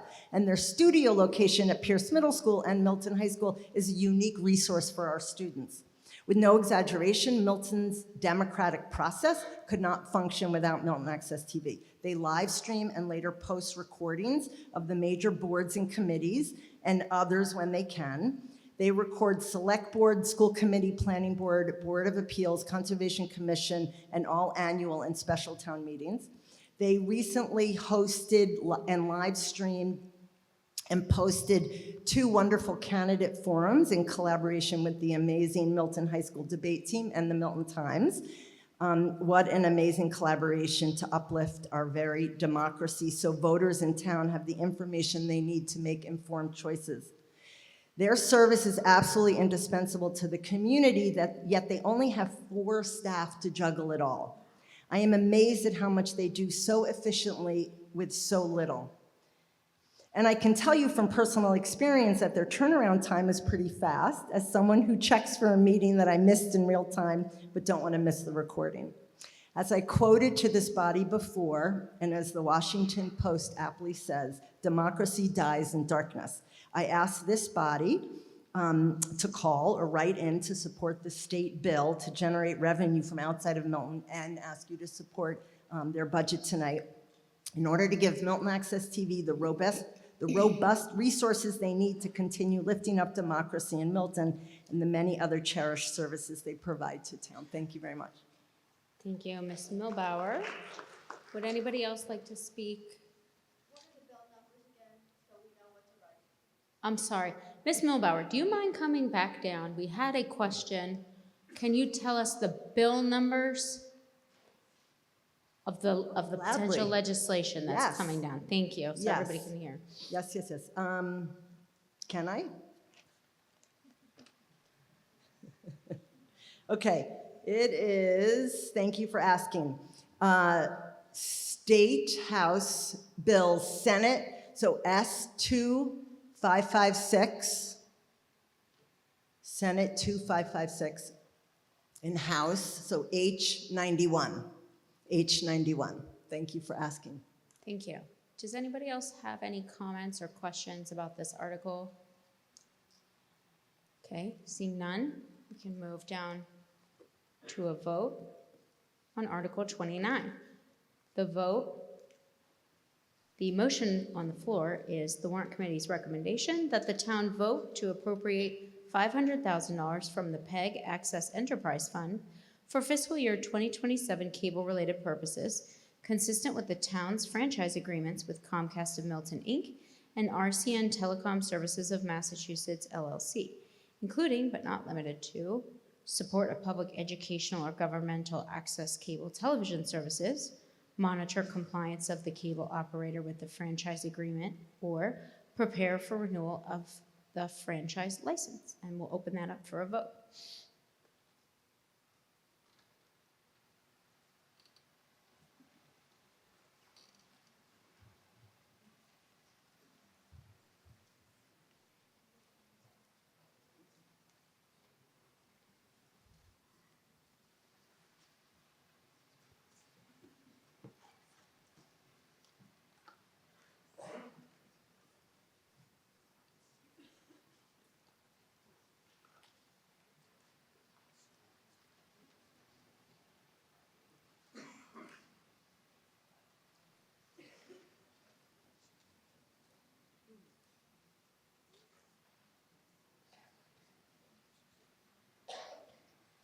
And the article passes 201 yes, 2 no, and 2 abstain.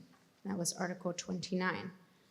Article 30 was passed by consent, so we move to Article 31, which was removed from the consent agenda.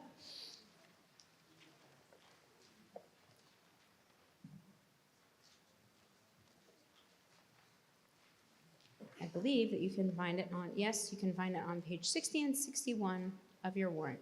And the article is to see if the town will approve projects and grant funding as recommended by the Community Preservation Committee for fiscal year 2027, provided that all approved projects must enter into a grant agreement with the town and submit regular progress and budget reports and to act on anything related thereto.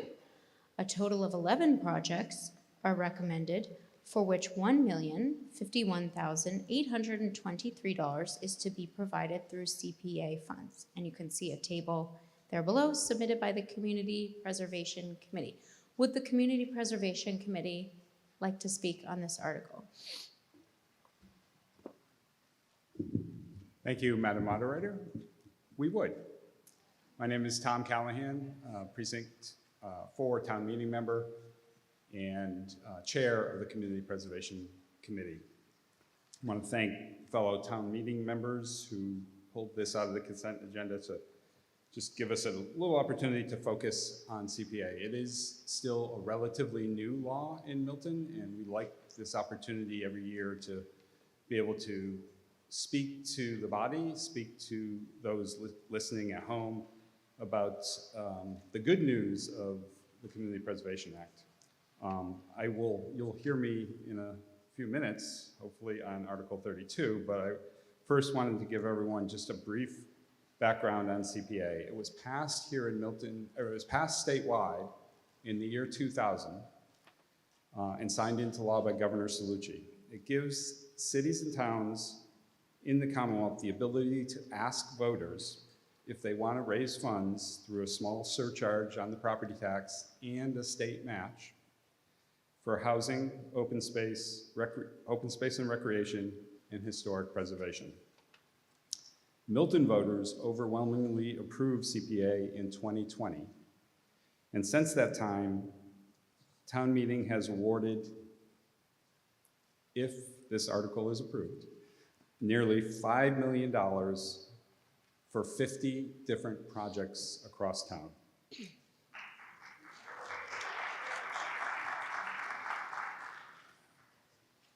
Projects like the 36 affordable apartments at Winter Valley, now for seniors, now under construction. New softball and baseball dugouts at Kelly Field. Restoration of the Forbes House barn into a great new community space, and many, many others.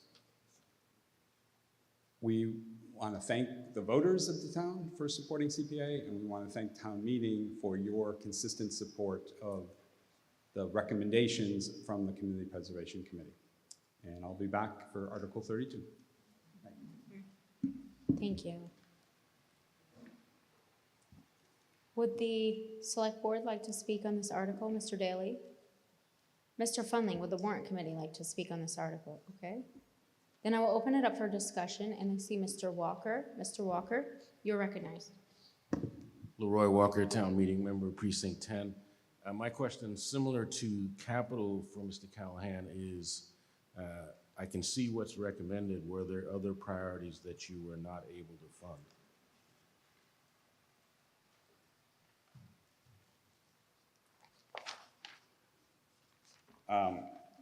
Thank you for the question. I also forgot something as well. I was going to highlight a couple of the projects on this list, but thank you for your question. We received, I believe, I have this number right, a grand total of 13 applications and funded 11. So we did not fund 2. One was withdrawn, and I actually don't remember the other one, but for the most part, we were able to fund the requests this year. We've been funding a high percentage of the requests, not 100%. We have turned, some requests have not been eligible for CPA, and other requests not quite ready for funding, but we have been able to fund most of the requests, but we know there are requests coming. I think as we have talked to residents in town, there's tremendous interest in CPA. I think there's a growing awareness of this fund, and both on town department side and on the resident side, I think there's a number of folks that are planning future projects. So we have about $1 million every year with the state match to fund these projects, but in the future, I think more revenue in the fund would be even better. I did want to highlight a couple just small, not small projects, a couple of projects just that are on the list and in your warrant, but keeping with the Marita Manning Croning love from last night, she was the primary proposer of the Pine Grove restoration at Winter Valley. So we have proposed that, which was, I think, we did Marita did a site visit with us at the Pine Grove restoration site at Winter Valley, and I think it's an important beginning of restoring that, that beautiful part of the Winter Valley property. As a former Tucker parent, the Tucker School Playground Project is really exciting. It becomes the 4th elementary school, again, with your vote tonight, that we've been able to fund the improvements to the play spaces. The committee there has worked so hard and has gotten so much support, and we were very proud to be able to make a $102,000 recommendation. The Montset River Estuary Conservation Commission project, Arthur Doyle and others deserve a lot of credit for bringing this forward to create a new recreational resource into the estuary. And the last one I'll mention is one of my favorite projects actually this year. The select board, town administrator Nick Milano, the Christine Stanton and the Council on Aging, and the Town Center Neighborhood Association, all coalescing around improvements to the basketball court and creation of a new bocce court. So it's a combination project that senior, or the older adults at Council on Aging can use, and other folks can use. So a combination bocce and basketball courts in the town center, which is, I walked over that court today. It's such an eyesore, really, and this is going to be a really great improvement to that, that neighborhood. So, thank you. Thank you, Mr. Callahan. Mr. Leroy, Mr. Walker, did you have anything else to add? All set, thanks. Okay, thank you. Does anybody else have any comments or questions on Article 31? Okay, I see none, so we'll move to the vote. The motion on the floor is the recommendation of the Warrant Committee that the town vote to approve the projects, funding sources, and amounts shown in the tabulation as printed in the warrant under the heading CPA Project Funding Recommendations, and that all projects must enter into grant agreement with the town and submit regular progress and budget reports, and each project shall be a separate appropriation. If you can go ahead and vote. A is always yes, B is always no, C will press nothing for abstain.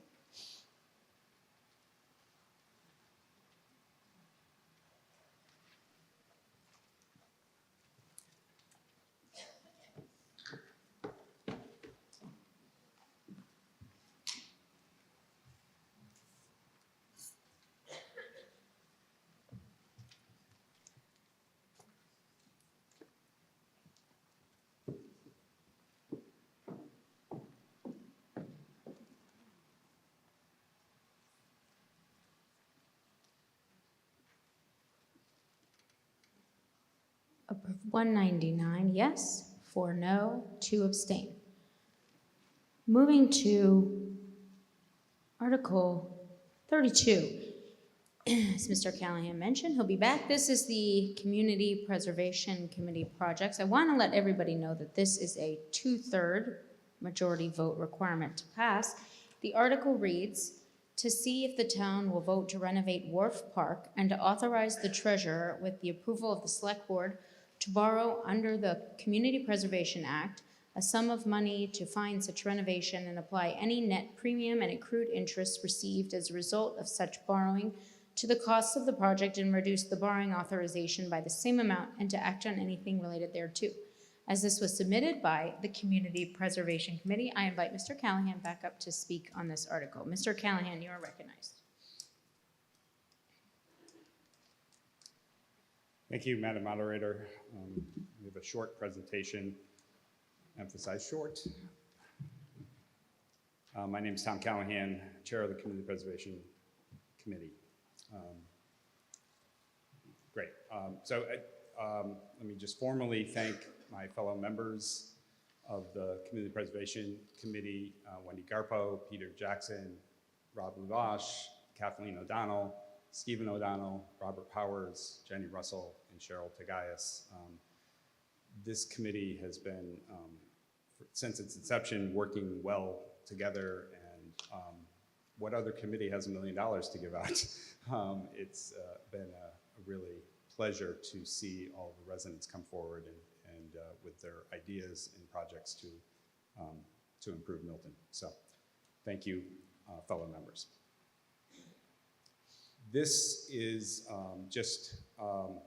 when I didn't think I was going to speak on Article 31 because it was in the consent agenda, I just wanted to give people, we give this every year, but this is just the distribution of that. Again, now that you have approved Article 31, this is an accurate total for the 4 years of just shy of $5 million, as you can see. That's the distribution, 45% to open space and recreation projects, 32% for community housing, 22% for historic preservation, 50 different projects. Thank you. So we're here tonight for the first time asking for town meeting to approve a bonding article for $750,000 to fund what will become, we believe, a signature outdoor space for the town, the rehabilitation of Wharf Park. This project started with Scott McKay in the Milton Farmers Market and others who came to us with an idea to improve this unique space at Milton's only public waterfront access point. The improvements will make the park more suitable and safe for the farmers market, of course, but it would also create a more usable space for other programming and the enjoyment of our residents. Scott is here tonight to answer any questions about the improvements, if you have them, but I wanted to go to the next slide, and here is what we're asking town meeting to do tonight. We are proposing to bond $750,000 for Wharf Park renovations. There is a total project cost of $1.2 million, so this is a substantial part of the project cost, but there's also substantial private fundraising and private investment going into the Wharf Park renovations as well. The debt service for this bond will be paid for totally by the future CPA revenue stream. Depending on decisions that the town treasurer and others, our consultants make about the bonding, we're expecting an annual debt service of about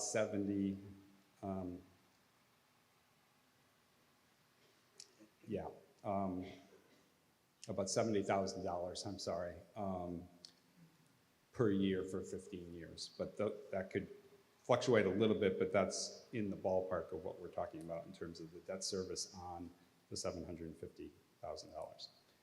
There'll be no impact on your tax bill or future town borrowing. This does not cut into the ability of the town to borrow for other projects because of the dedicated revenue stream of CPA. So this is kind of set aside, not a general obligation bond. The bond will be combined with other borrowing to lower the administrative costs, and the CPA administrative funds can pay for our portion of those administrative costs. There's 201 communities that have passed CPA. The majority of them have bonded. So this is not an unusual or unique transaction. Many communities have come before us and have bonded for projects in their towns, many times, multiple projects. And so we're in good company in terms of that. It happens to be our first proposal, but it is not a unique thing to have done in a CPA community. So that's our request. I will just end, I guess, with the last slide with a commercial to bring us your projects. We are in the Oakland eligibility application stage right now. They are due on May 29th, the initial eligibility applications. Full applications, if a project was approved as eligible, are due on September 25th. All of that information is on the CPC website, on the town's website, CPC page on the town's website, and we appreciate your support for CPA, and we would recommend a yes vote on this bonding article. Thank you. Thank you, Mr. Callahan. Mr. Funley, does the warrant committee have any comment on this article? Okay. The select board?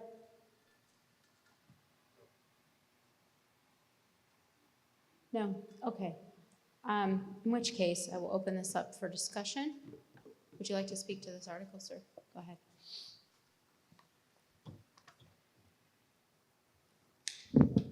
Thank you, Madam Moderator.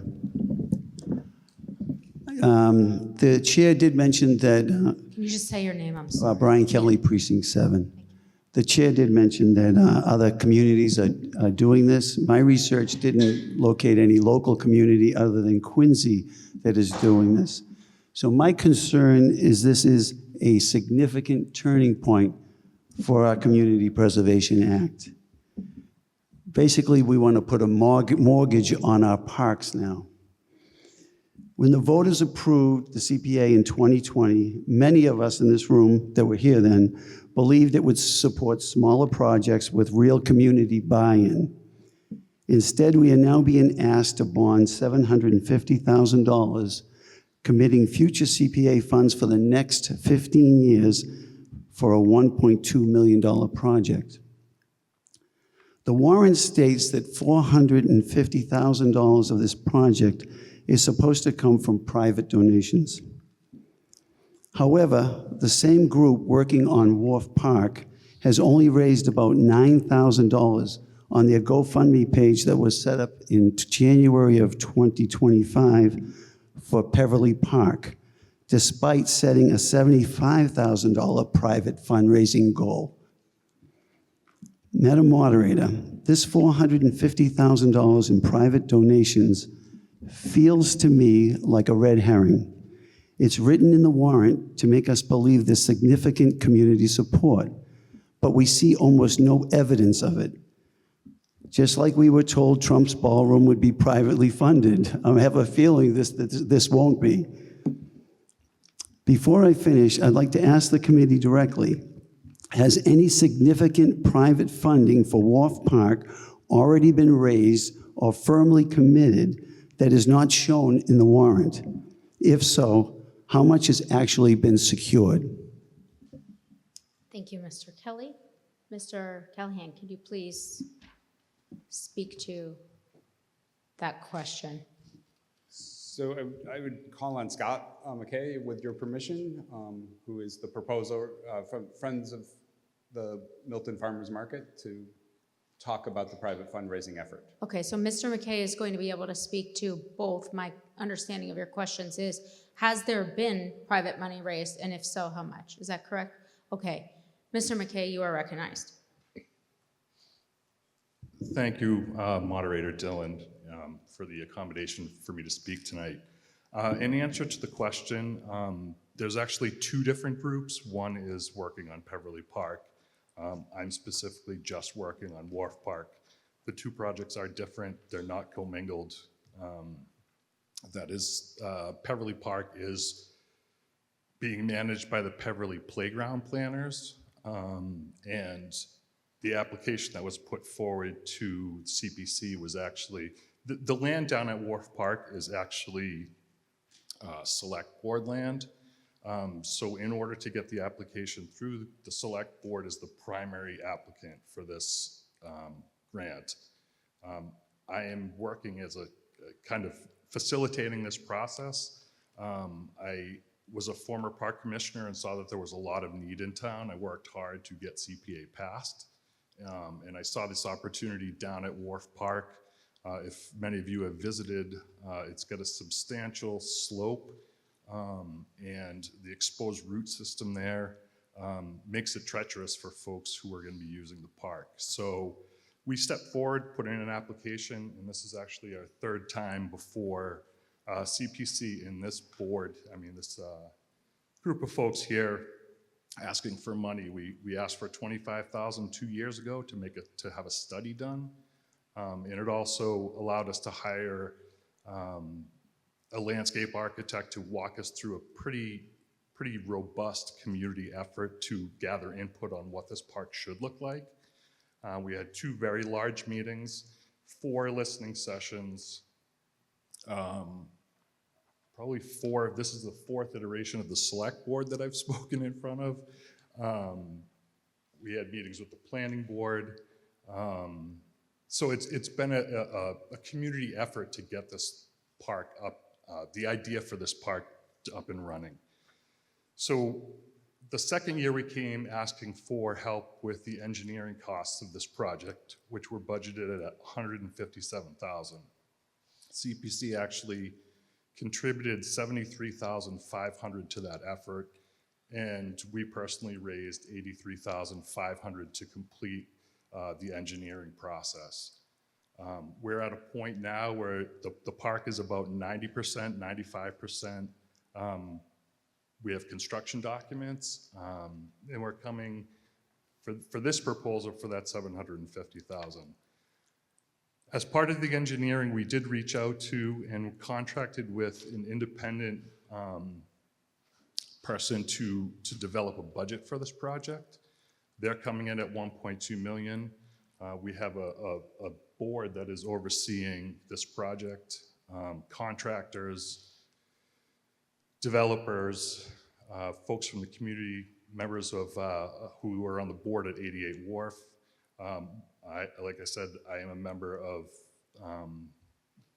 the Milton Farmers Market Board and also Friends of Milton Recreation Board member. So wearing a lot of different hats in this, but to answer your question, the two projects are fairly different. Right now, we've raised more than 50% of the funds for the engineering piece.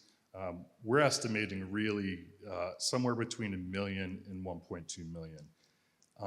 And we specifically asked the town for a certain amount of money, that $750,000.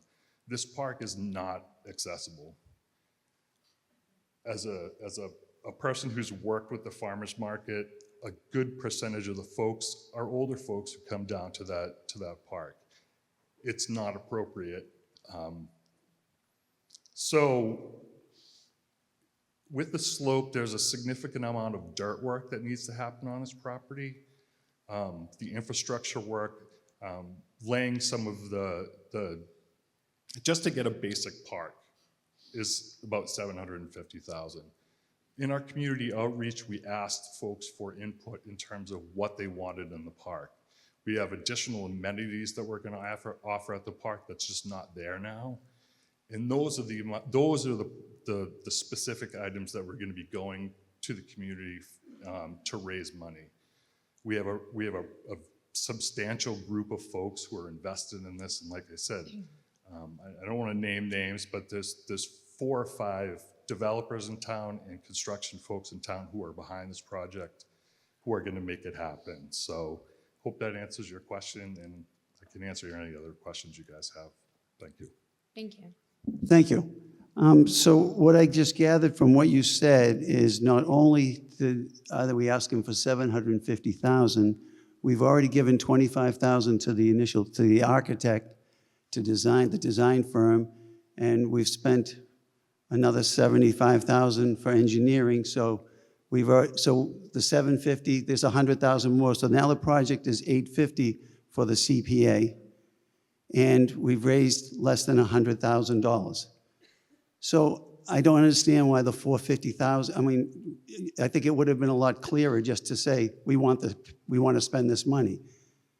Now, when we sat here and listened to, it didn't pass the first time the CPA was brought before this body. And when they talked about the CPA, they talked about significant buy-in. I don't find $83,000 a significant buy-in from the community. Now, if you say that there's a lot of developers that want to get in on this, well, that's a lot of this MVTA zoning around there. There's a lot of new zoning in that area, so there's going to be a lot of development going on. They're also talking about redoing that intersection going down to the wharf area. So my concern is that there's going to be a lot of construction going on, and there is right now across the street at the old bank. So I think this is premature. I'm not saying it's a bad idea. I think it's premature, especially with all the things that are happening around down there. You can still enjoy that park. It's very nice, and you can walk around. If you're worried about the farmers market, I don't understand why we're worried about that. Because, I mean, it is a farmers market. We're bringing in mostly outside vendors from outside of Milton so we can shop there for their fresh food and produce. We have the fruit center in town that pays out taxes to the town where they don't. We talked about it when I'm reading, there's nothing on the website showing any of the design plans. They say there have been some meetings. I got very little information from the website. So I'm very concerned. I saw a picture there. It looked like we're buying tents for the vendors. That's what it looked like. We're putting concrete blocks. Now, I'm sure it's much nicer than that, but there's not any information. And to put 400, to make a significant change, and not only that, by going to a bonding mechanism, this is a precedent we're setting. So is that what we're going to do going forward, is have the CPA start bonding things out into the future, and denying future generations of Miltonians the ability to pick the projects that they want funded. The reason for this was to give the community an opportunity to do things that the town couldn't afford to do. This isn't another town department. Now, if the town wants to go and fix Wharf Park, they can do a bond for the whole thing, and they can put it into the warrant, and we can vote on it. But this here denies this town citizens to really see where the money's going. It's not CPA money, it's taxpayers' money. And the match from the state has gone down.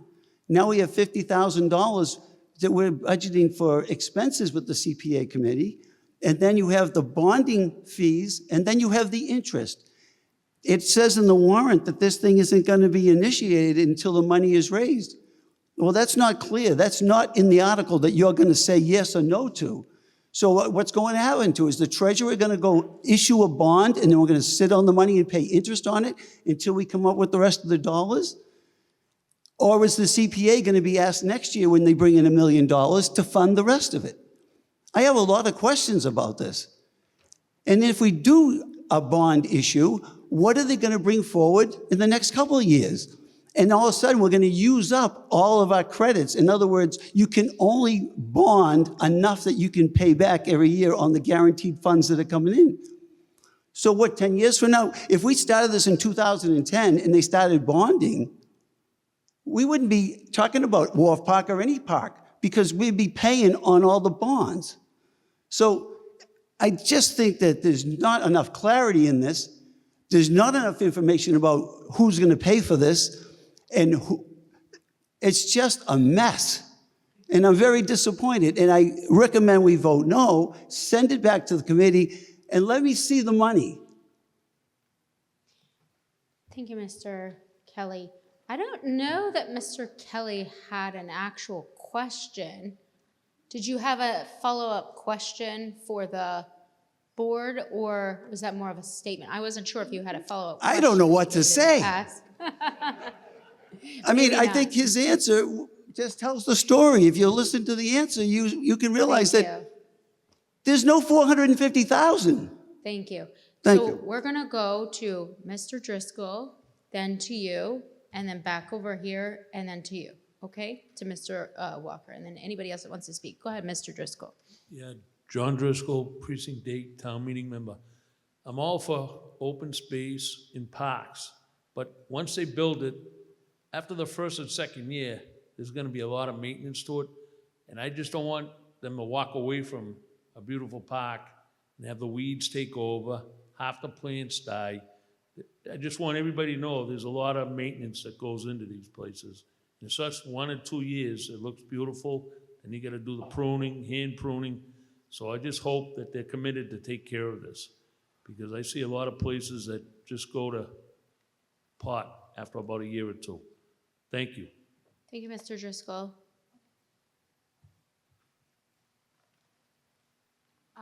Hi, Georgia Lee, Precinct 9, sorry. I agreed with this gentleman. What was your name? Brian Kelly. And you had mentioned send it back. Can we make a motion to send it back and learn more about this project? I have nothing against this project, but I do think the precedent is a little bit dangerous. If we do one project like this a year, in 10 years, we have no money to give because all of our money is tied up in projects. So I'd love to know more about this project, and I'd love to understand, are we going to do this year after year after year and have no CPA money at all? Thank you. Thanks. And can I make that motion? Yeah, that's fine. Okay. Let us take a 2-minute break for me to confer with town council briefly, and then we will have a discussion about that motion and then vote on that motion.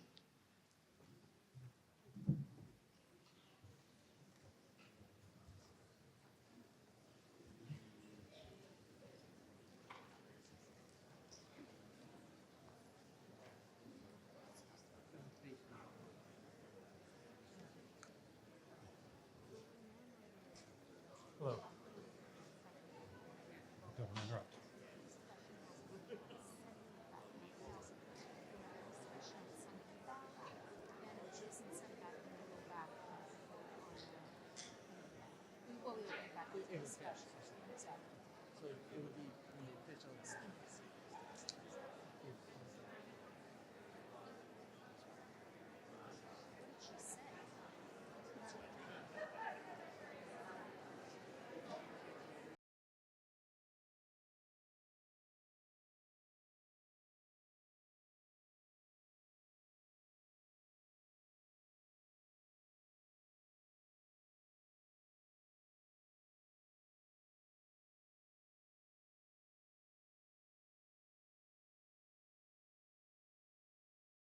We got to keep it chugging along because it's 9:44.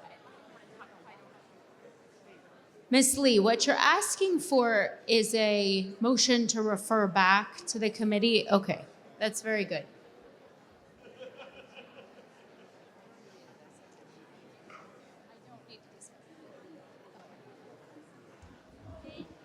All right, the motion, all right, I'm going to bang the gavel. Okay. The motion was made and seconded. Would the warrant committee like to speak as to the motion to refer it back?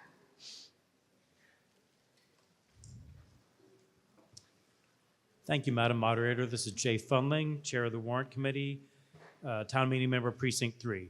The Warrant Committee has not yet taken a vote, unless they're quicker than I think, has not yet taken a vote on the motion to send it back. But I would like to speak to the substance of the article and some of the items that previous people have brought up, if that's in order. Well, earlier you said no, so. I'm sorry? When we asked you earlier, you said no. Do you want to speak to the motion to refer back, or you want to speak to something else? I now want to speak to the motion to refer back, but the warrant committee does not have a recommendation for people how to vote. Okay, so you're just speaking in general, but recognizing that the warrant committee has not yet voted. So keeping that in mind, go ahead, yes. Okay. I do want to address previous speakers. I mostly want to address the issue of the borrowing and the financials. I'll let the people who are experts on the parks discuss the park. I would like to say, as far as should we be borrowing, think about our capital budget. You can look at page 18 and 19 to make a comparison with this and our capital budget. What do we do in our capital budget? If we're spending a small amount in our capital budget that's like under $100,000, that's not worth going out to Wall Street and borrowing. So we pay cash for that.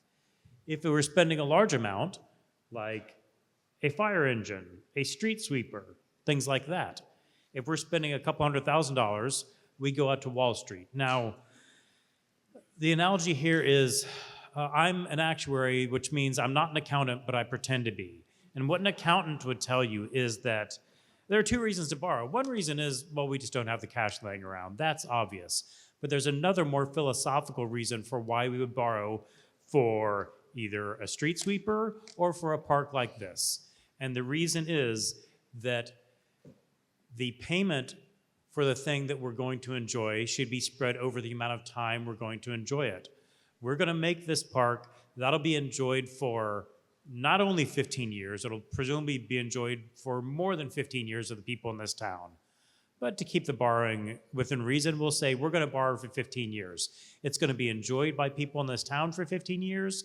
It's going to be paid for out of the CPA bill for 15 years. That is how good accounting works. That's, it's philosophical. You're paying for it over the time you enjoy it. So we discussed that at the warrant committee when this came up, and we think that's a good reason to borrow for this instead of saying we need to pay cash. I will also mention, Madam Moderator, that we have some, I've forwarded to the warrant committee clerk some slides showing the Wharf Park, a little bit more than was shown tonight, so this body can see a bit more of the view of the Wharf Park,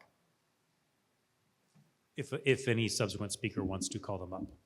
Thank you, Mr. Funling. Mr. Daly, would the select board like to speak on Ms. Lee's motion to refer this article back? We would not, but we have asked Mr. Callahan to again get into the mathematics of the bond so it's clear for the voting body. Would anybody, I'll open that up for discussion. Would anybody like to speak specifically to the motion to refer back? So what I mean is, there is the main article, which is we've been discussing, and then there is the motion to refer back. So we're discussing right now whether or not we should refer it back. You might have additional comments later about the main article, and we can address those if the motion to refer back fails. Okay, so I'm going to go over here, and then over here, and back and forth. Yes, Mr. Callahan. I would rise to, Tom Callahan, Precinct 4, Chair of the Community Preservation Committee. I'd rise to oppose the motion to refer back. And just a couple quick points just to clarify what I said earlier and also comment a little bit on some of the commentary. Bonding is a very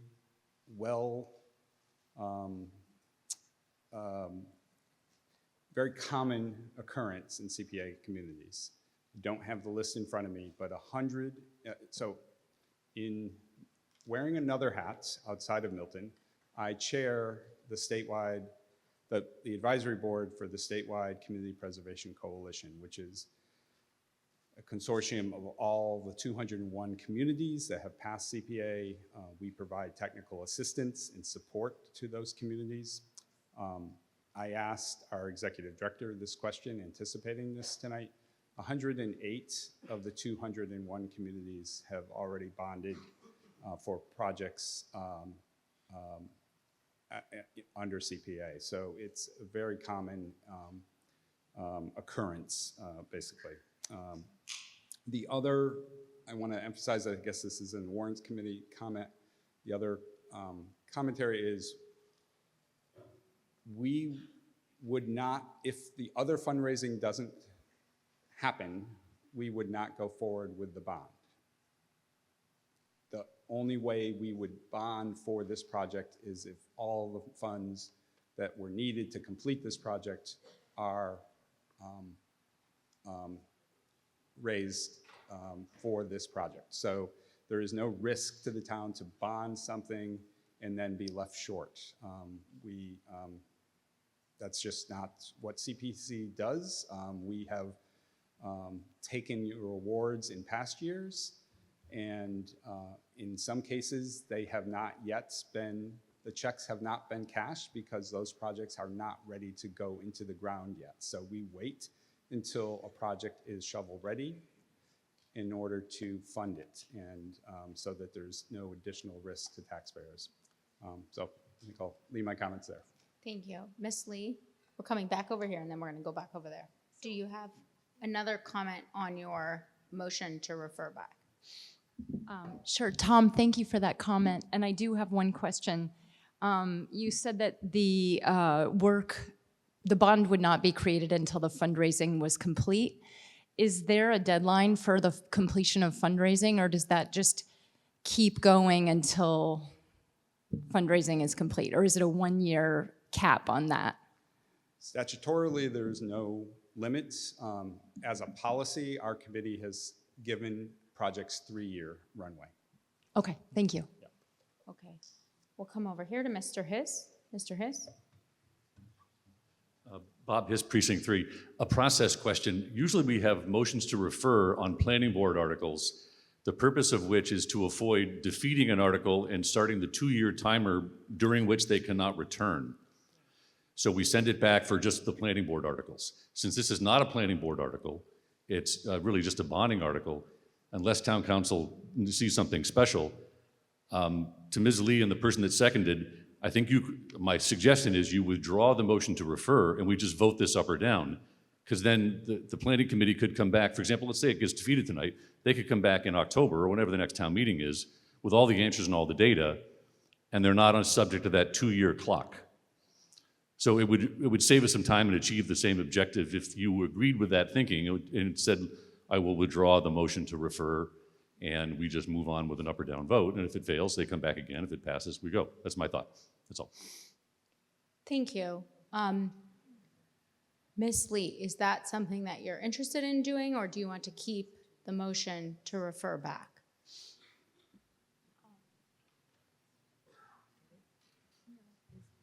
Well, it was made and seconded, so we can continue to discuss. Yes. That's okay. I will withdraw, thank you. Okay. Being withdrawn. Thank you very much, Ms. Lee, and thank you, Mr. Hiss. We will go, okay. I'm reminding everybody that it is 9:53. So we are zipping right along. We are doing great. People are sitting here waiting to talk, and they have been waiting for a while. So if people would like to continue to talk about it, that is fine. We have Mr. Walker, and we have two individuals over here, and I see two individuals over here. We'll start with Mr. Walker. Mr. Walker? Leroy Walker, Town Meeting Member, Precinct 10. I rise in support of this article. I have a narrower technical question and potentially a friendly amendment. Although it's mentioned in Mr. Callahan's presentation and it's mentioned in the warrant committee comment, the fact that the debt service will be paid by CPA funds is not mentioned in the recommendation, which is what we're actually voting. So perhaps a question for town council and the treasurer: how do we make sure that when town meeting votes this article, assuming that it approves the article, that commitment that the debt service will be paid out of CPA funds is resolved? Thanks. Mr. Klein?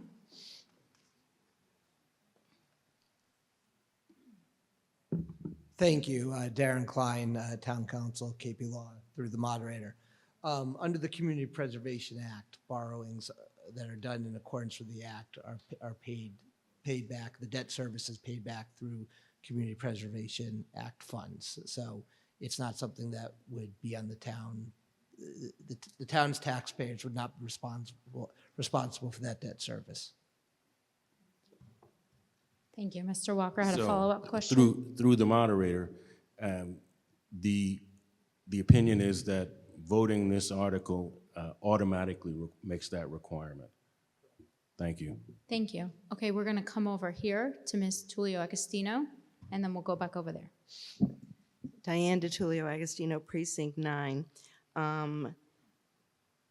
I was the one who did second the motion, and the question that I have, just to be sure that I would not want to make the motion again, was raised by Mr. Hiss. He was talking about the planning board. We know there's a 2-year delay there. This is submitted by the CPC, so can town council confirm that if it was referred back, there would be a 2-year wait, that we couldn't bring it back in October? That's the first question, and then I'll make a comment. Okay. Darren Klein, through the moderator. What was said before was absolutely correct. For this type of article, there would not be a 2-year wait period. And I think the point that I believe it was the former town moderator was saying was, if the article is voted down, the Community Preservation Committee could bring it back in October. If there's a motion to refer back to the CPC, they could also bring it back in October. So I think what he was saying is, it's the same result. It can be brought back in October. There is not a 2-year wait period for this type of article. Thank you for clarifying that, getting the clarification on that. I really appreciate it. And I was just down there Sunday afternoon. It's absolutely gorgeous.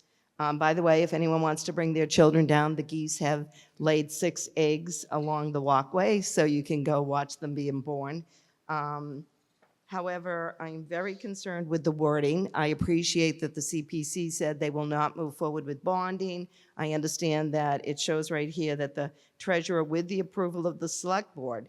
So if the select board, if the wording was different, so I think that either voting it down, I won't make a motion to refer back because I think it's easier to just vote it down and have it come back with reassurances that the money is there, the raised money is there, and then move forward with, potentially move forward with bonding.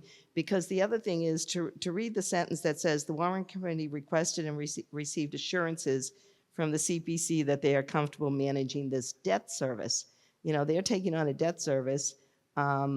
gee, did the Moody's rate their financials? I don't know what the assurances given would have been that were given. So it's a beautiful, beautiful presentation, picture. It would be great to have it. It would be great to have the select board take a vote on this article themselves. I know that you asked if they had any comment, but I'd like to know what their vote is in addition to what the warrant committee's recommendation was. And in light of the new information that was received, that this always could come back and the CPC won't move forward without that funding in place, would the warrant committee review their own recommendation, whether or not they still feel the same? Thank you. Thank you. Mr. Fundling, is that second question something that you would like to address at this time?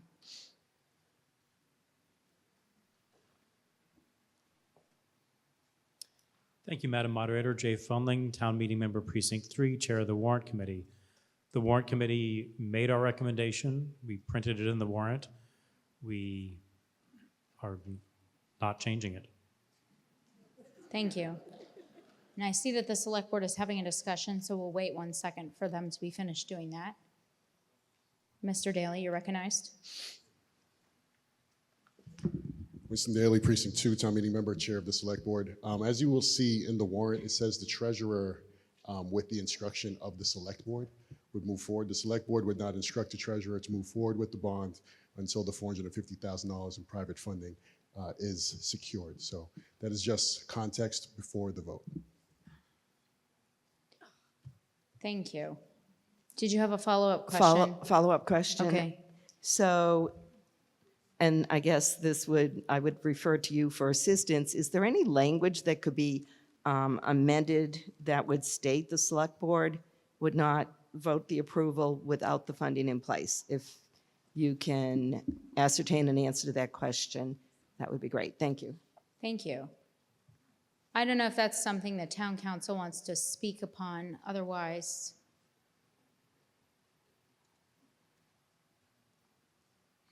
Darren Klein, KP Law. We were having a similar discussion at the select board table.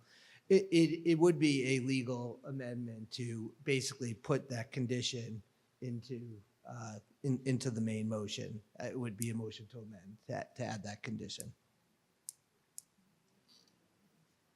And the condition, if I understand it correctly, is that the borrowing would not take place until the other $450,000 is raised. That would be, I'm not suggesting you should or you should not do that, but that's how I understood what you're asking the amendment to be.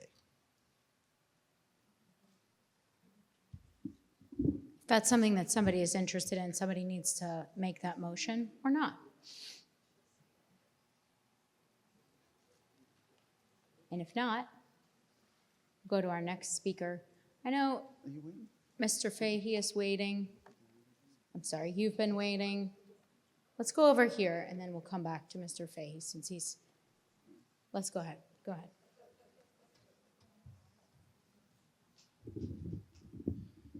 Rob Levash, Town Meeting Member, Precinct 10. I'm also Vice Chair of the Parks Commission and also a current member of the Community Preservation Committee. I rise to address a few points in support of this article. This article has been before the CPC for a few years now. Some of you who I've addressed before in the past, I've been a huge proponent of planning. And so typically when some applicants come before us, we'll give some seed money to do proper planning to kind of vet the project. So that in the same regard, Scott came before our committee, we gave him some seed money, and it's been about 2 or 3 years of a process till we got to this end park that you've seen before you tonight. As an architect, you know, I would love to go through and show you this project.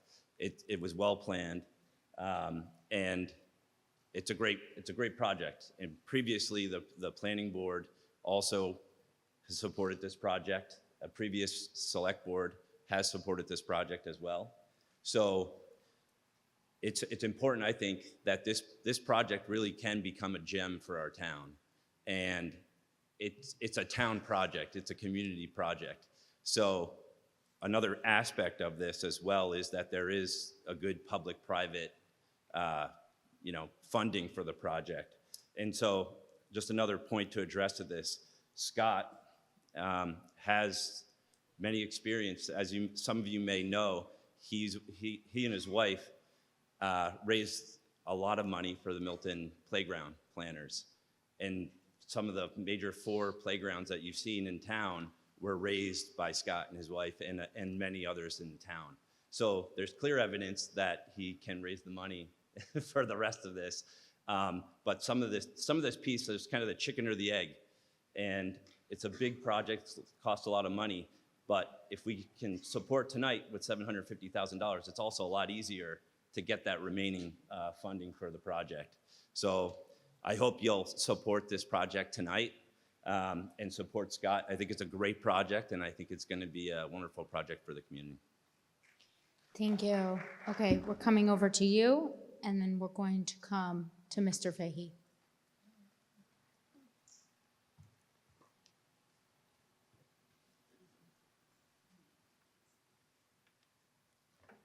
Hi, I'm Carol Stalker, and I represent Precinct 5.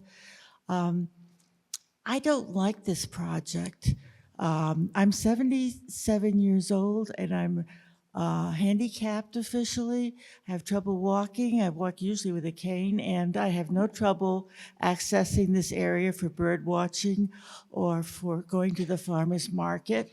And I don't really see the point of spending a huge amount of money to bring in bulldozers and level it and pave everything when A, it's already accessible, at least to me, and B, and so I don't need this and I don't want it. I go down to watch the birds.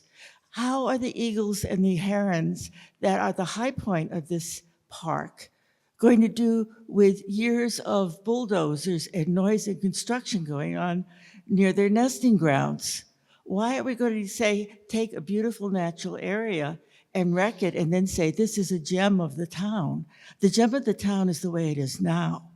And I think that developers who get the contracts to do all this paving, and all I saw was a lot of hard paving, are going to benefit. And the people and the developers who will take this rezoned area and put in housing and condos and then use all this paving as a selling point so they can get more money for their condos, they will benefit. But I don't think there is any real groundswell of support. In fact, I don't think there's any support by the actual people who aren't developers who actually use this area and who like it the way it is. And I didn't think there was a satisfactory answer when one gentleman asked, have you actually really raised any money for this from the community? I didn't hear a clear answer to that because I don't think they have. I'm not contributing to it, and I don't want to contribute to it by paying $70,000 a year of debt carrying for an area that I much prefer the way it is now compared to my sense of what they're going to do to it. Though my sense of what they're going to do to it is pretty vague because they haven't really talked about what the park itself would actually be like, other than I assume there's a bathroom somewhere. Okay, thank you very much. Thank you, ma'am. Now we're going to go to Mr. Fahey. Thank you, Moderator Dillon. Sean Fahey, Precinct 9, and also a member of the Planning Board. I have one question, but I'll make my question second. My first point is that I can't support this article with the language as it's written. Based on what Mr. Callahan said, the $450,000 would be raised before we would ask the treasurer, with the approval of the select board, to go through the process of securing a bond. That language should be in here. And although I understand what Chair Daley had said, the process that I'm familiar with in town meeting, every word matters. We write articles that are precise to what our actions are going to be. And if that's in fact what the action is going to be, the article should be written to reflect that. I'm not prepared to put language forth for that, Moderator Dillon, but it would be irresponsible for us as a town meeting to pass an article without having the proper language that reflects the intent that's been expressed by both the CPC and also by the select board. So I can't support it the way that it's written for that reason. And I have a question related to what Mr. Driscoll had raised. Who is responsible for the maintenance of this once it's built? Is it the CPC funds that'll maintain it for years to come, or what, does it become the responsibility of the town? Thank you. Mr. Callahan, is that something that you can speak to? Tom Callahan, Chair of the CPC and Precinct 4 Town Meeting Member. The maintenance is would be the responsibility of the town. The CPC, by statute, does not fund maintenance. It's capital improvements, yeah, it's so. The same is true of the improvements at Kelly Field, Andrews Park, all of the parks we have funded. The town provides ongoing maintenance for that. Did you have a follow-up question, Mr. Fay? Go ahead. Sean Fay, town meeting member, precinct 9. I think for the body, and again, I'm not opposed to this at all. I think it's could be very positive for the town. But what's the value of that maintenance? Do we have any idea how much more we're adding to our maintenance cost, for the town? I don't. Tom Callahan, Precinct 4, CPC Chair. I don't, but I will remind the body that this is an existing park that is maintained by the town. So it's not adding a new park, it's renovating an existing park. So, but I'm not qualified to answer that question. Mr. Geis, did you have a question? And then I see several people who have already spoken, so if you would like to speak on this, please come down before we go back to people who have already spoken. Mr. Geis, go ahead. Thank you, Madam Moderator. Cheryl Tagayas, Precinct 9. I don't have a question. I am a member of the committee, and I did want to share with members of this body that there are 2 architects and a landscape architect on our committee. We spent a lot of time with the applicant reviewing their plans over the last 2 or 3 years. We asked a lot of hard budget questions, a lot of questions about durability and maintenance, and we feel as if this project is ready to move forward. Thank you. Thank you, Mr. Geis. I see one additional new speaker. Go ahead. Hi, Warren Lizio, Precinct 7. The project looks really nice. I won't speak to its outcome. I haven't looked into it, and so I won't speak to it. But I've heard that the problems that we're solving for in that area are that we want a safe, enjoyable area to reduce slopes and remove roots. So it sounds very nice, but I think within the warrant itself, the way that it's worded in the description is that this is an absolutely vital project. To me, vital means something that's innately necessary and critical to life. So my primary issue with this overall is the bonding authority, which when you look at the description on the website for the town of what the CPC does and Chapter 41, it doesn't provide any guardrails in how debt would be managed by the CPA committee. So I think some of my questions would be, when it comes to the annual cost, in the description it says that it's going to be approximately $60,000 a year spent. The CPA chair said that it's going to be about $70,000. So I'm trying to understand what level of diligence the warrant committee applied to researching what this would be, because saying that there are received assurances as a level of comfort makes me a little bit uncomfortable at this point. And then when it comes down to, I understand that the CPA is authorized under Chapter 41 to request a bond, but not everything legal is right? Credit card companies charge 25% interest rates. That's ridiculous, right? So if you think that at $60,000 a year, if that's what it is going to yield $750,000 in bond debt. That's about 8%. That means that with the CPA having about $1.2 million, if you bonded all of their income or all of their funds at this point, it would be about worth $15 million, right? So how, I guess my question to town council, sorry, not town council, the town administrator, Mr. Milano, is if we don't have any guidelines to this, what happens if there is a default? What oversight do we have of how the CPA is managing these funds? Because effectively, they are leveraging the dollars that Milton taxpayers are putting into it. Thank you.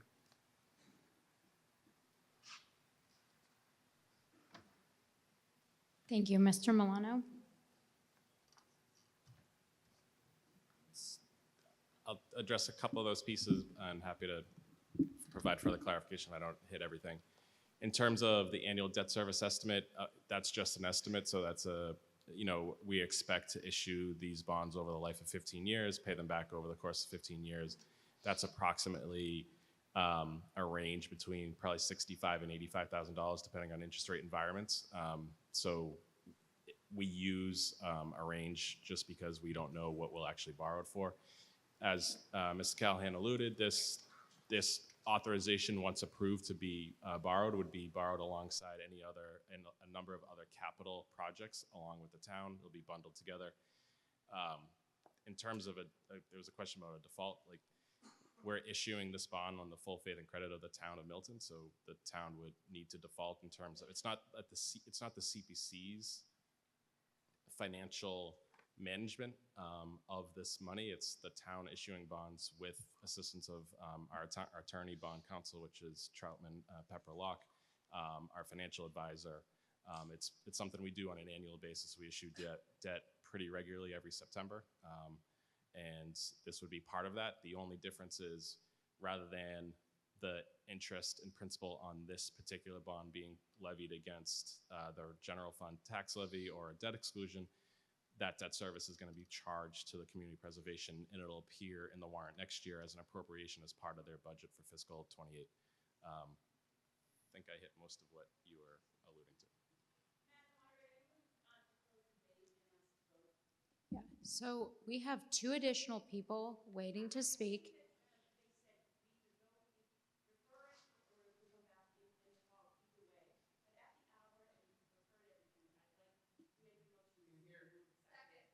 Okay, wait. Can everybody hear what she was saying? Okay. Let me repeat it. So what she said was that given the hour, which is 10:15, and the amount of people that we've heard speaking, she would like to move to a vote. Now, we don't really have move the question in the same way in Milton as in other places. So we can limit the discussion to 5 minutes per speaker. People have generally been going, I would say, underneath of that. If the body wishes to move to a vote, we can get a general sense of that. And if people wish to not speak anymore and move to that vote, that would be fine. However, I did ask if anybody else would like to come down and speak, and I see 2 individuals who have not yet spoken. So I would like to give those individuals a chance to think and see if they would like to speak. And if they do, I would like to give them an opportunity to speak, and then we can determine whether we would like to move to a vote. And I think that that's fair. So if these 2 individuals would like to tell me whether they still would like to speak, yes, then let's do that, and then we can decide whether we want to vote. Keeping in mind, I know that it is late, and I really appreciate everybody's patience. Go ahead.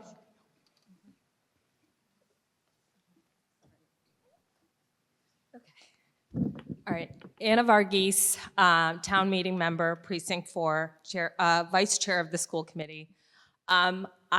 This project looks really great and really, really interesting, but there are so many other pressing things that we need to do first, like Lower Guile, like that space behind Pierce with lots of ditches that need to be fixed.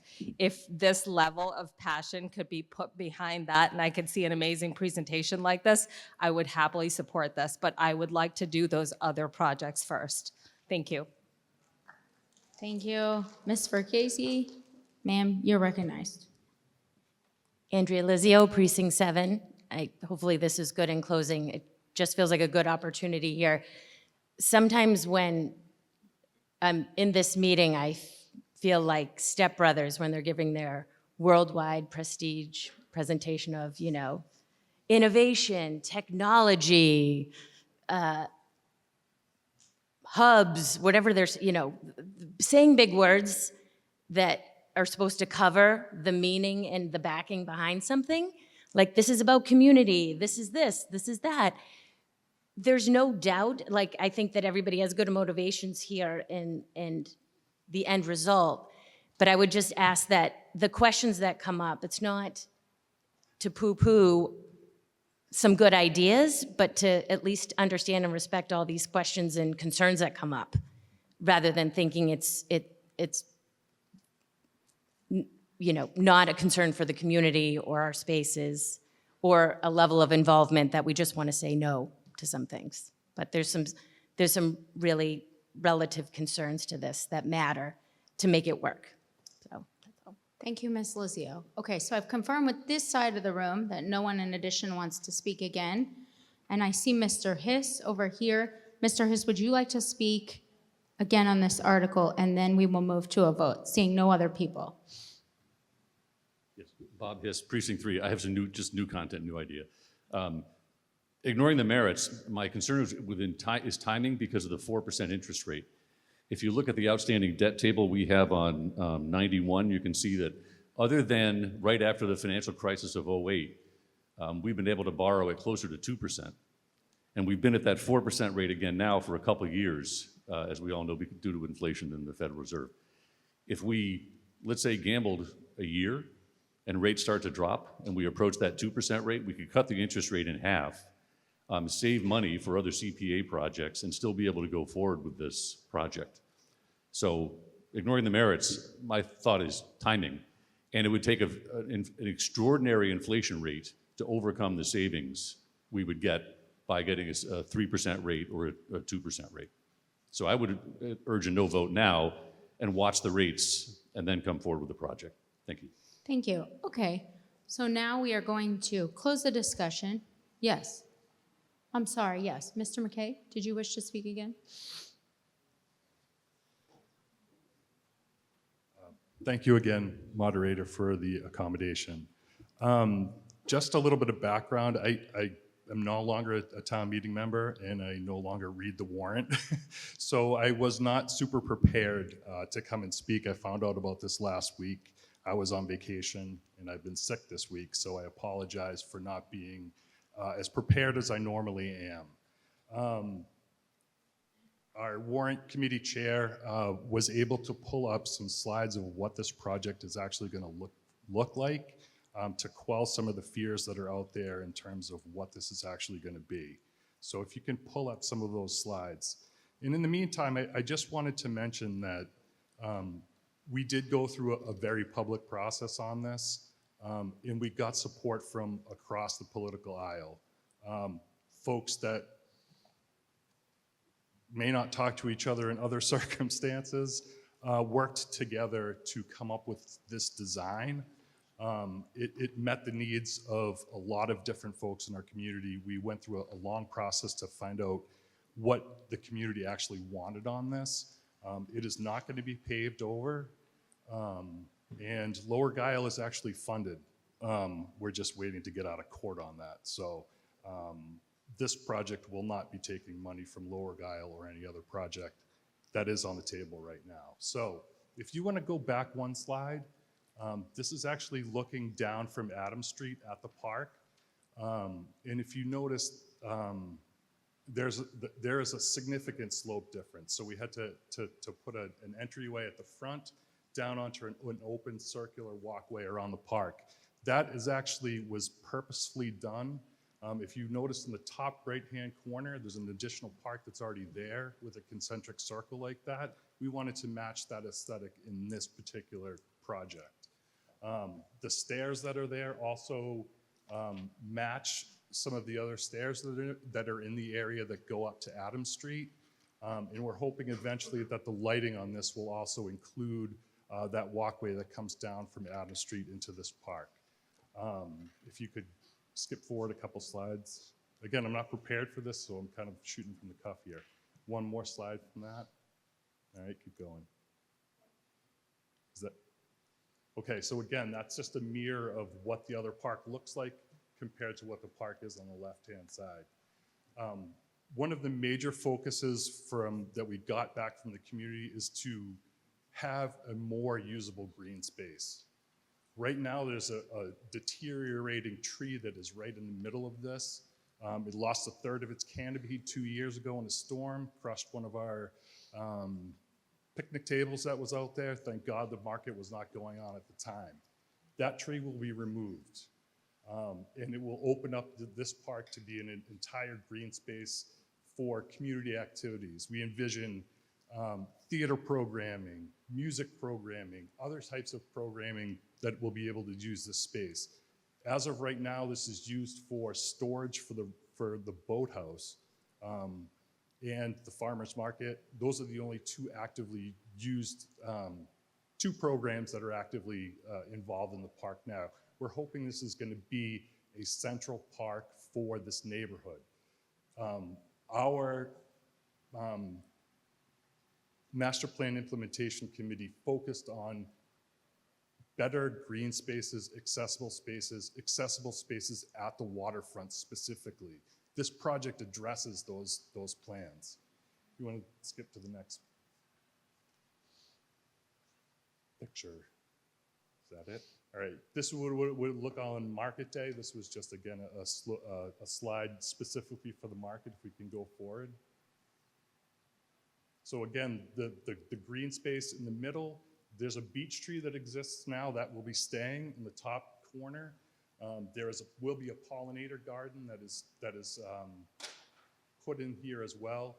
There is bike parking on the top right corner. There will be additional tables in the back, seating throughout the lawn area. And if you look on the left-hand side, you see some dash marks that are coming down. That's actually a slope.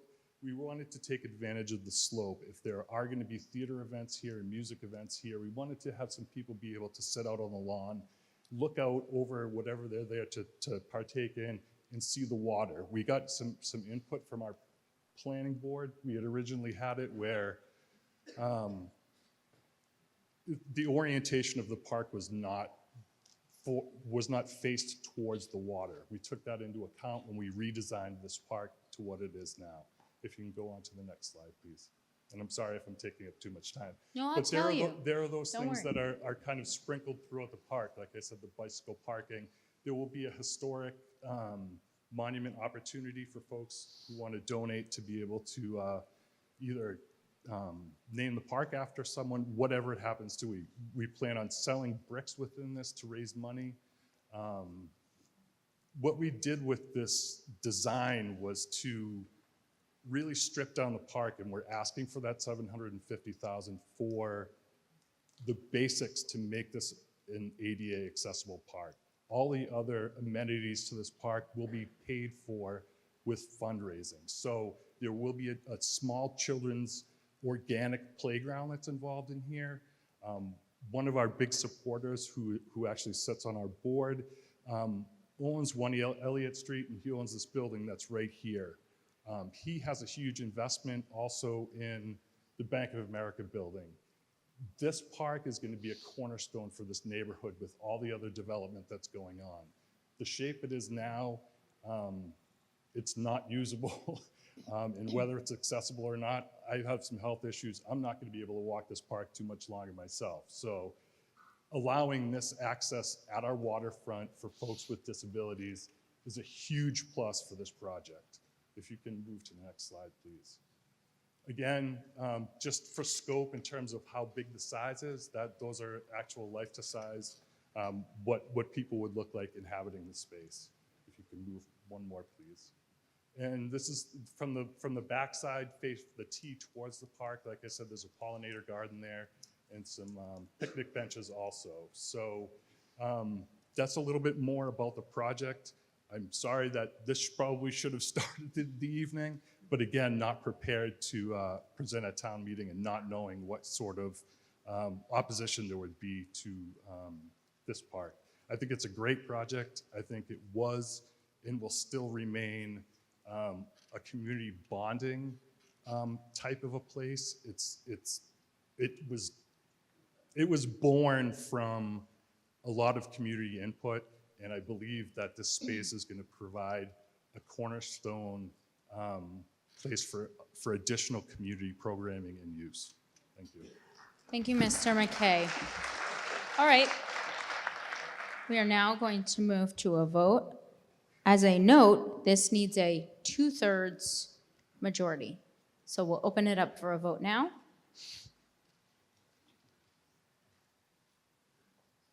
And then we'll talk about what happens next.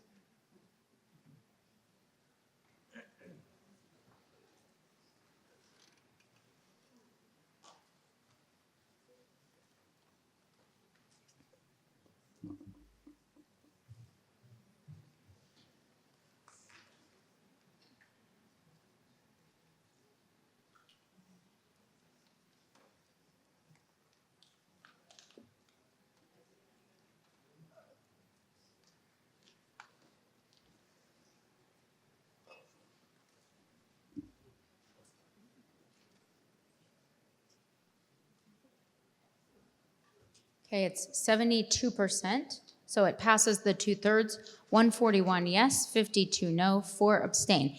It is 10:30.